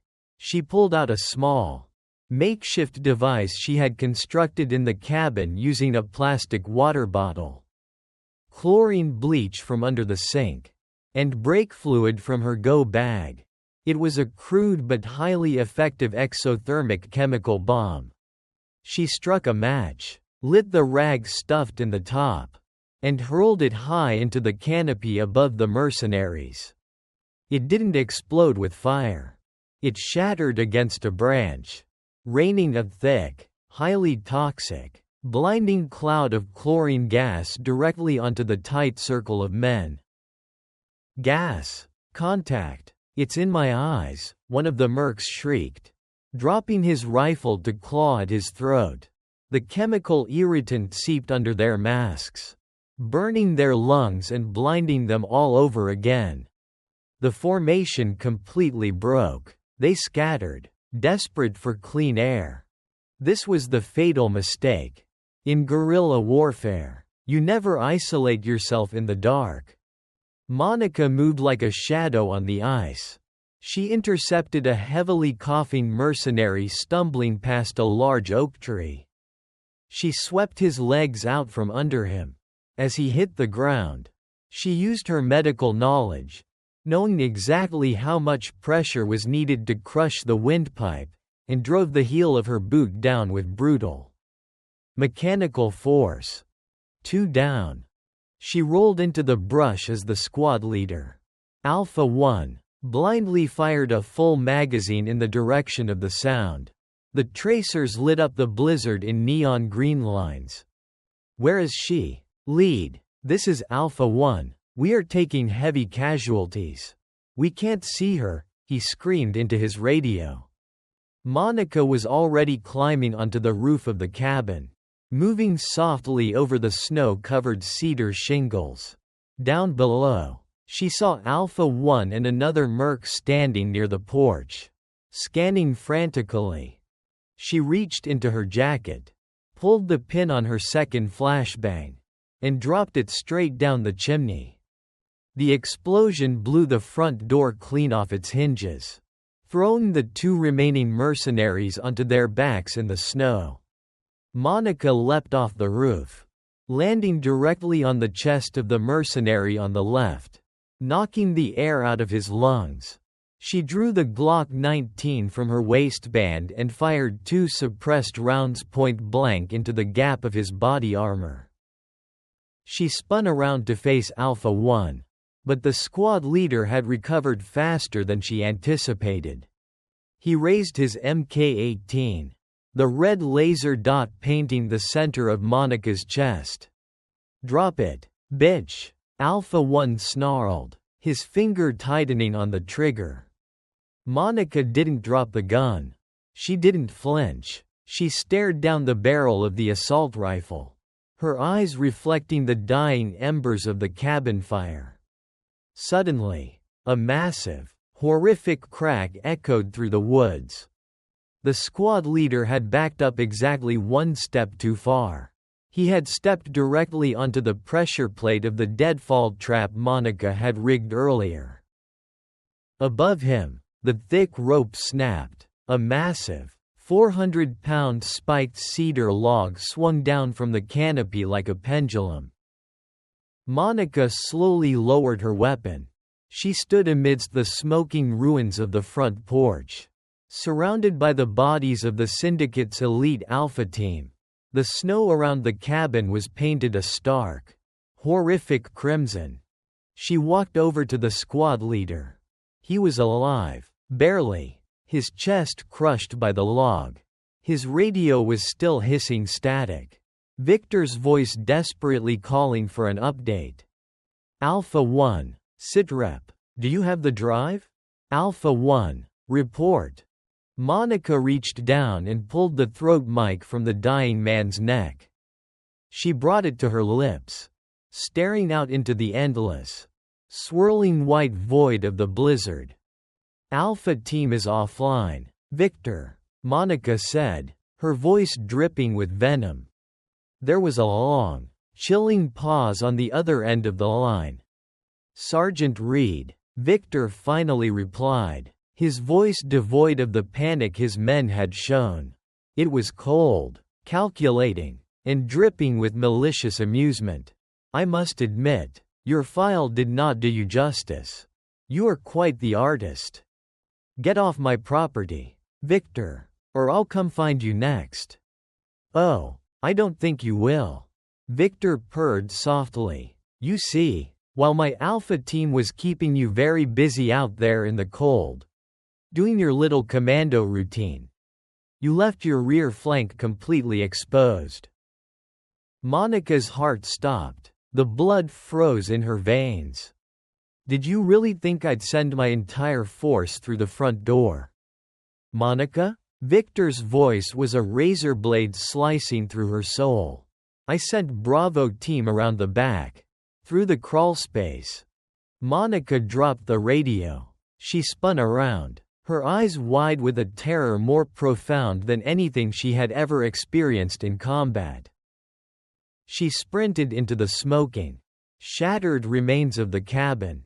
She threw aside the heavy braided rug. She ripped the floorboards up with her bare hands, tearing her fingernails to the quick. "Tyler," she screamed, a primal, earth-shattering sound of pure agony. The hidey hole was empty. The tactical flashlight lay discarded in the dirt. On the radio outside, Victor's voice echoed through the snowy night, soft and victorious. "I have the boy. Monica, bring me the drive, or I will send him back to you in pieces." "Tyler." The scream tore from Monica's throat, raw and agonizing, stripping her vocal cords. It wasn't the shout of a soldier, it was the primal, earth-shattering shriek of a mother whose soul had just been ripped from her body. She fell to her knees in the dirt of the crawlspace, her bloodied hands frantically clawing at the shadows. She found his heavy wool sweater. Discarded. She found the small tactical flashlight. But the space was empty. The cold Wisconsin wind whistled through a newly kicked-out ventilation grate at the back of the foundation. They had taken him while she was busy slaughtering the diversion at the front door. On the snow-covered porch, the radio on the dead squad leader's chest crackled to life again. "I will say this once. Sergeant Reed," Victor's voice echoed, smooth as glass and twice as sharp. 300 yards north of your position, the frozen surface of Whisper Creek. You have exactly 3 minutes to bring me the drive. If you are late, or if I see so much as a shadow moving in the trees behind you, I will put a bullet through the boy's kneecap. Do we have an understanding?" Monica didn't answer. She couldn't breathe. The walls of the ruined cabin were spinning. The Tier 1 operator, the ghost of the Korengal Valley, vanished instantly, leaving behind a terrified, hyperventilating 32-year-old single mother. She picked up her Glock 19 with a trembling hand. She didn't check the magazine. She didn't check her corners. She just ran. She sprinted blindly through the knee-deep snow, tearing through the dense thicket of spruce trees, ignoring the sharp branches whipping across her face and tearing her jacket. The blizzard was a roaring wall of white, but she followed the subtle downward slope of the ravine toward the creek. Her lungs burned like they were filled with broken glass, but she pushed harder. 3 minutes, 3 minutes, 3 minutes. She burst through the tree line and onto the snowy bank of Whisper Creek. The water was frozen solid, a flat, jagged ribbon of ice winding through the dark forest, illuminated only by the harsh, sweeping beam of the Black Hawk helicopter circling high above the storm. In the center of the ice stood 3 figures. 2 massive mercenaries from Bravo team, heavily armed and wearing thermal masks. And Victor. He was dressed in a pristine white overcoat that seemed to repel the falling snow. His face was pale, his eyes the color of dirty ice. In his left hand, he held Tyler by the collar of his flannel shirt. Tyler was shivering violently, his bare arms exposed to the bitter 0-degree wind, his face stained with tears and soot. In Victor's right hand was a customized, silver-plated 1911 pistol. The barrel was pressed firmly against Tyler's temple. "Mom!" Tyler cried out, his voice cracking, a desperate, broken sound that brought Monica to her knees. "Mom, I'm sorry. I tried to be quiet. I promise I tried. I know. Baby. I know. I'm right here." Monica gasped, holding her hands up, the Glock dangling loosely from her fingers. "I'm right here. Ty, don't look at the gun. Just look at me." "Ah, the infamous viper," Victor purred, his breath pluming in the air. He didn't raise his voice, yet it carried over the wind with terrifying clarity. "I must say, looking at the slaughterhouse you left at the cabin, I expected someone a bit taller. Drop the weapon, Monica, now." Monica didn't hesitate. She didn't calculate angles or trajectories. She opened her hand, and the heavy Glock 19 clattered onto the ice. Sliding a few feet away, she reached down to her boot, pulled out the serrated combat knife, and tossed it away into the deep snow. "I'm unarmed," Monica said, her voice shaking violently. "Let him go, Victor. He's just a little boy. He doesn't know anything. He knows enough to pick up things that don't belong to him." Victor smiled, a thin, cruel twisting of his lips. He pressed the barrel slightly harder against Tyler's head. Tyler whimpered, shutting his eyes tightly. "The drive, Monica." Slowly, Monica reached into the deep pocket of her field jacket.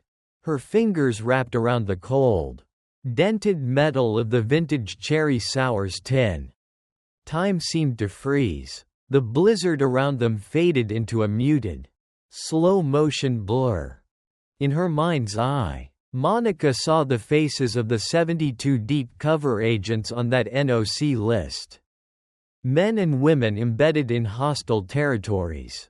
Fathers, mothers, patriots who had given their lives to the shadows to keep the world safe. Handing this drive to Victor was a death sentence for every single one of them. It was handing a nuclear weapon to a global terrorist syndicate. It was a betrayal of her oath, her country, and everything she had fought for in uniform. But then she looked at Tyler. She saw his bright, innocent blue eyes. She saw the boy who needed specialized tutoring for his dyslexia. The boy who loved dinosaur blankets and shared his crushed peanut butter sandwiches with her when she was broken. The choice wasn't a choice at all. Patriotism, duty, the fate of the free world, none of it mattered. A mother's love is a deeply selfish, terrifyingly pure force of nature. She would watch the entire world burn to ash if it meant keeping her son warm. Monica pulled the red and gold tin out of her pocket. "Take it," Monica sobbed, her voice breaking completely. "Take it and let him go. Please, I'm begging you." Victor's eyes locked onto the tin.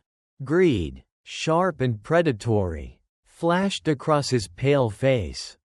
"Slide it across the ice," Victor commanded. "If you try anything clever, the boy's brains will paint the snow." Monica knelt on the frozen creek. She placed the heavy tin onto the smooth ice. With a gentle, heartbreaking push, she sent it sliding across the 20 yards separating them. Victor didn't take his gun off Tyler. He nodded to one of the Bravo team mercenaries. "Verify it." The massive mercenary slung his rifle, knelt down, and picked up the tin. He popped the rusted lid, tore out the false bottom, and pulled out the sleek, black, biometric USB drive. "It's the drive, sir," the mercenary confirmed, holding it up. "Langley hardware. Looks completely intact." A genuine, chilling laugh escaped Victor's throat. He lowered the silver pistol from Tyler's head, though he still kept a firm grip on the boy's collar. "Outstanding," Victor whispered, looking at Monica with mock pity. "You know, Monica, the director at the CIA warned us you were dangerous. He said you possessed a lethal, tactical intellect, but in the end, you're just another pathetic, predictable mother. I gave you what you want," Monica said, her eyes locked on Tyler, slowly taking a step forward onto the ice. "The deal is done. Give me my son." Victor tilted his head, his smile vanishing, replaced by a cold, empty void. "Deal?" Victor asked softly. "Oh, Monica, I never made a deal. I'm a cleaner. I erase loose ends. And you two are the biggest loose ends of my career." Victor raised the silver pistol again, this time pointing it directly at Monica's chest. "Kill the mother," Victor ordered the mercenaries, stepping backward and dragging a screaming Tyler with him. "Then kill the boy. Throw their bodies in the ice." The two mercenaries raised their Mk-18 assault rifles, the red laser dots painting Monica's chest in the blinding snow. She had no weapon. She had no cover. She had nothing left but the sheer, agonizing terror of failing her son. "Mom!" Tyler shrieked, struggling violently against Victor's iron grip. Monica closed her eyes, preparing for the impact of the bullets, a silent prayer forming on her lips. But as the mercenaries' fingers tightened on their triggers, Victor made a fatal mistake. "Wait," Victor said suddenly, raising a hand. He pulled a sleek, military-grade tablet from his coat pocket. "Plug it in. I want to verify the encryption hasn't been tampered with before we leave." The mercenary who was holding the USB drive nodded. He snapped the biometric drive into the side port of the tablet. The military-grade tablet in Victor's hand didn't just display an error message. It screamed. A high-pitched, agonizingly loud alarm echoed across the frozen surface of Whisper Creek, drowning out the howl of the Wisconsin blizzard. The tablet screen flashed violently from stark white to blood red. Victor, the icy, untouchable apex predator of the syndicate, flinched. He stared down at the screen, his pale eyes widening in sheer, unadulterated panic. Instead of a spreadsheet of classified names, a single line of enormous, bold text crawled across the red screen. Uploading secure payload. Destination: Interpol Global Mainframe. CIA Langley. NSA Cybercom. Broadcasting live GPS coordinates and audio feed.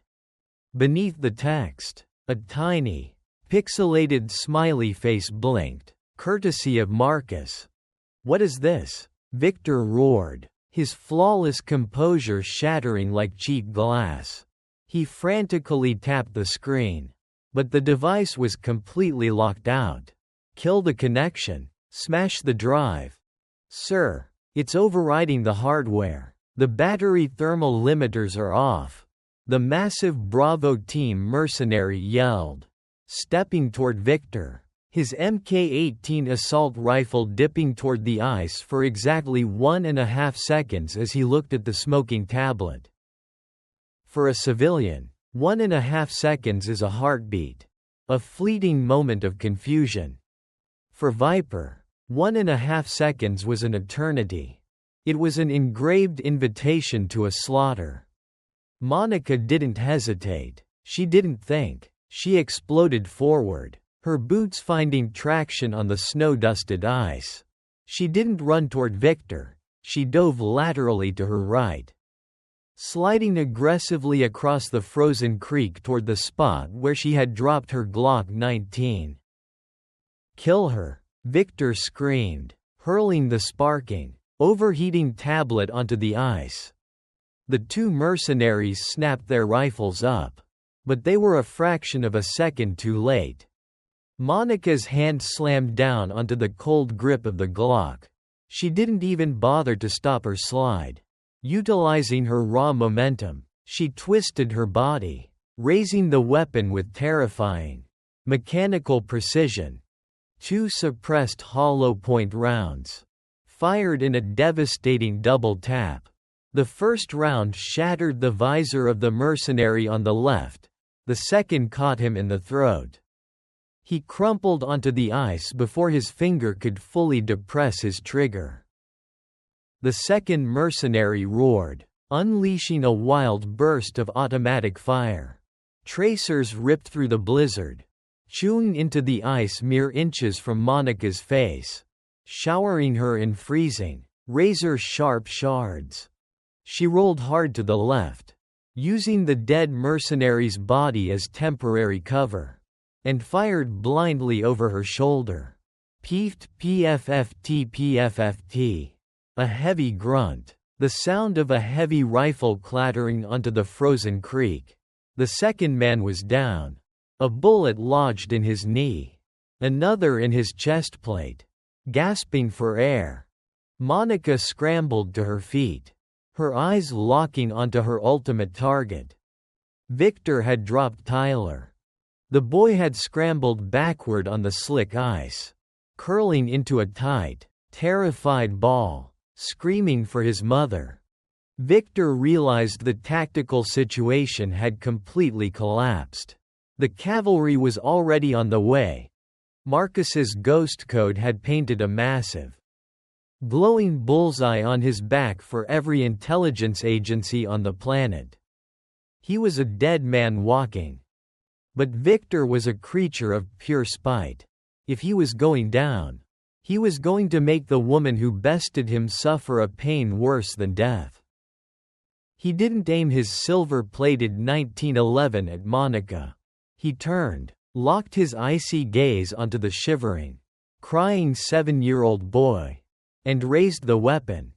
"Say goodbye, Monica," Victor snarled, his finger whitening on the trigger. No. The roar that ripped from Monica's chest wasn't human. It was the sound of a mother bear defending her cub. She didn't have time to aim the Glock. She didn't have time to beg. She launched her entire body through the air, throwing herself directly between the barrel of Victor's gun and her son. Monica felt a sensation like a sledgehammer made of white-hot iron slamming into her left shoulder. The kinetic force of the .45 round spun her violently in the air, knocking the breath completely out of her lungs. She crashed onto the unforgiving ice, the Glock skittering out of her right hand, sliding away into the dark. "Mom!" Tyler shrieked, crawling toward her bleeding form. Victor let out a cold, breathless laugh. He stepped forward, looming over Monica's fallen body. The smoking barrel of his 1911 pointed squarely at the space between her eyes. "A touching sacrifice," Victor whispered, his pale face devoid of any mercy. "But ultimately, useless. I'll see you in hell, Viper." Monica lay on her back, her left arm completely numb, warm blood rapidly soaking the snow beneath her. She looked up at the man who had burned her home, murdered her best friend, and terrorized her child. She didn't look defeated. She looked up at him with a terrifying, bloody smile. "You first," Monica rasped. With a flick of her right wrist, a hidden, 4-inch carbon steel push dagger slid from the concealed sheath inside the sleeve of her field jacket, dropping perfectly into her palm. Before Victor could process the movement, Monica surged upward with the last desperate ounce of her adrenaline. She didn't strike at his body armor.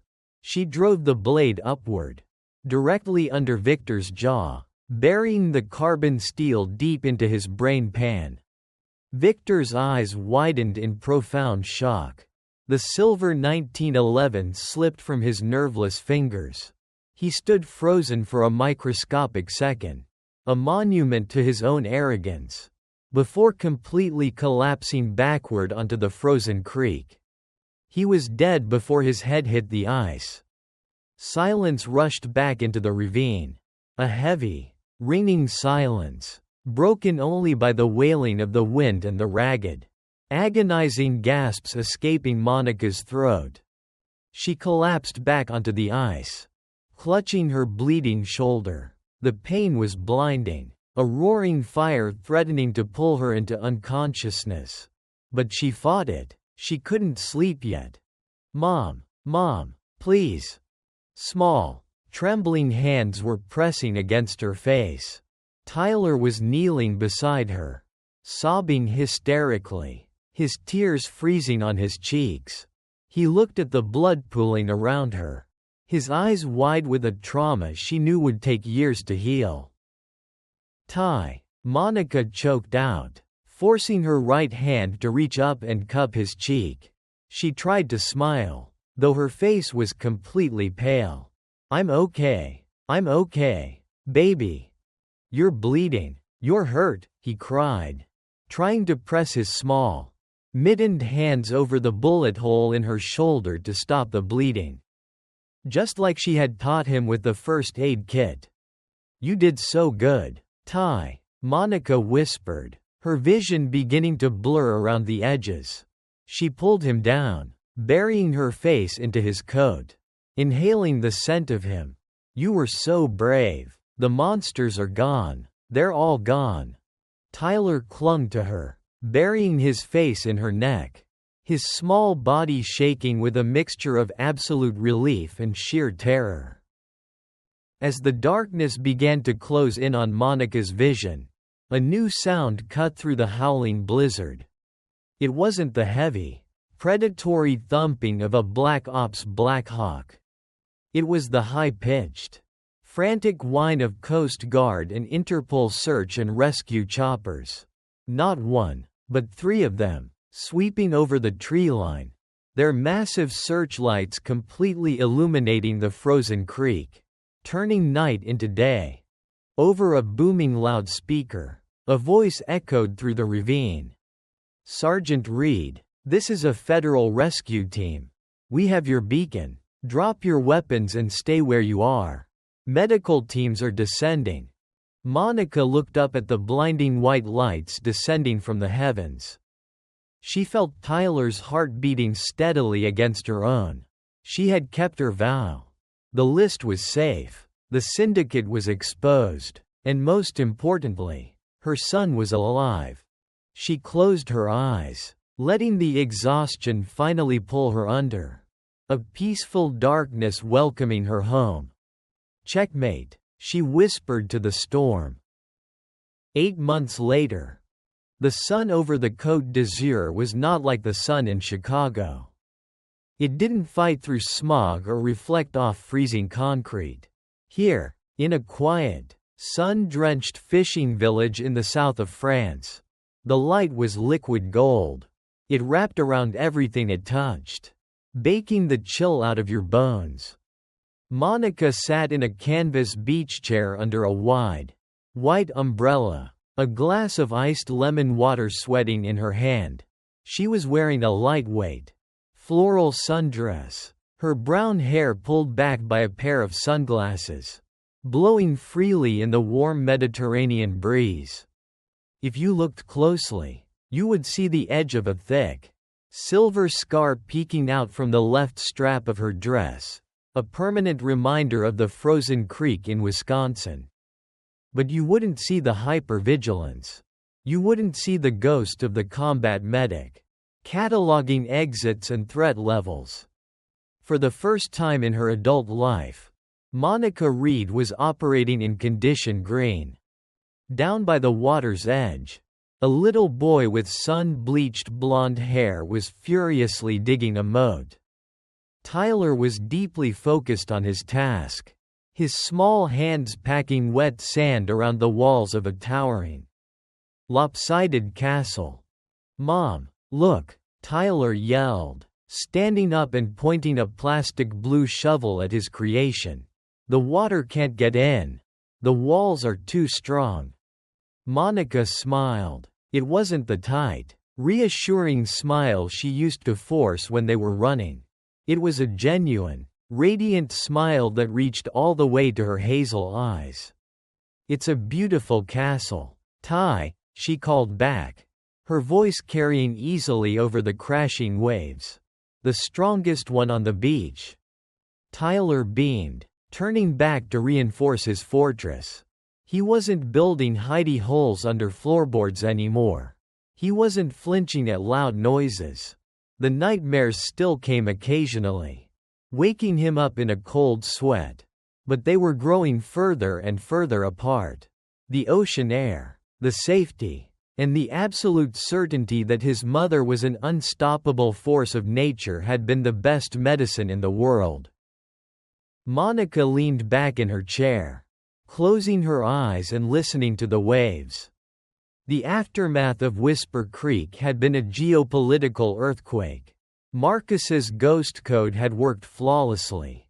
The moment Victor plugged that drive into his tablet, the decrypted NOC list, along with Victor's live audio and GPS coordinates, was broadcast to the secure mainframes of 3 different global intelligence agencies. Director Hayes hadn't been the mole, but his house had been filthy. Armed with the irrefutable evidence Marcus had transmitted, loyalist factions within the CIA and Interpol had launched a massive, coordinated sweep. The syndicate was ripped out by its roots. The corrupt officials in Langley were arrested, the mercenary networks dismantled, and all 72 deep cover agents were quietly, safely extracted from their hostile territories. They were ghosts, brought back into the light.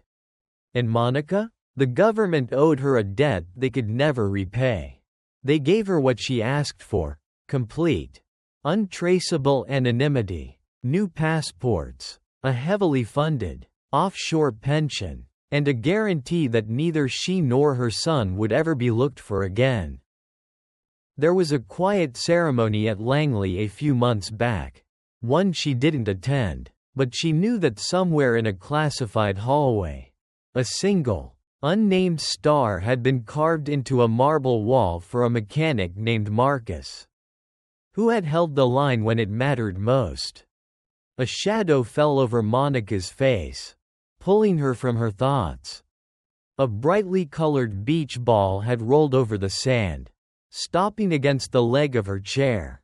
A moment later, a tall, tanned man in swim trunks jogged over, smiling apologetically.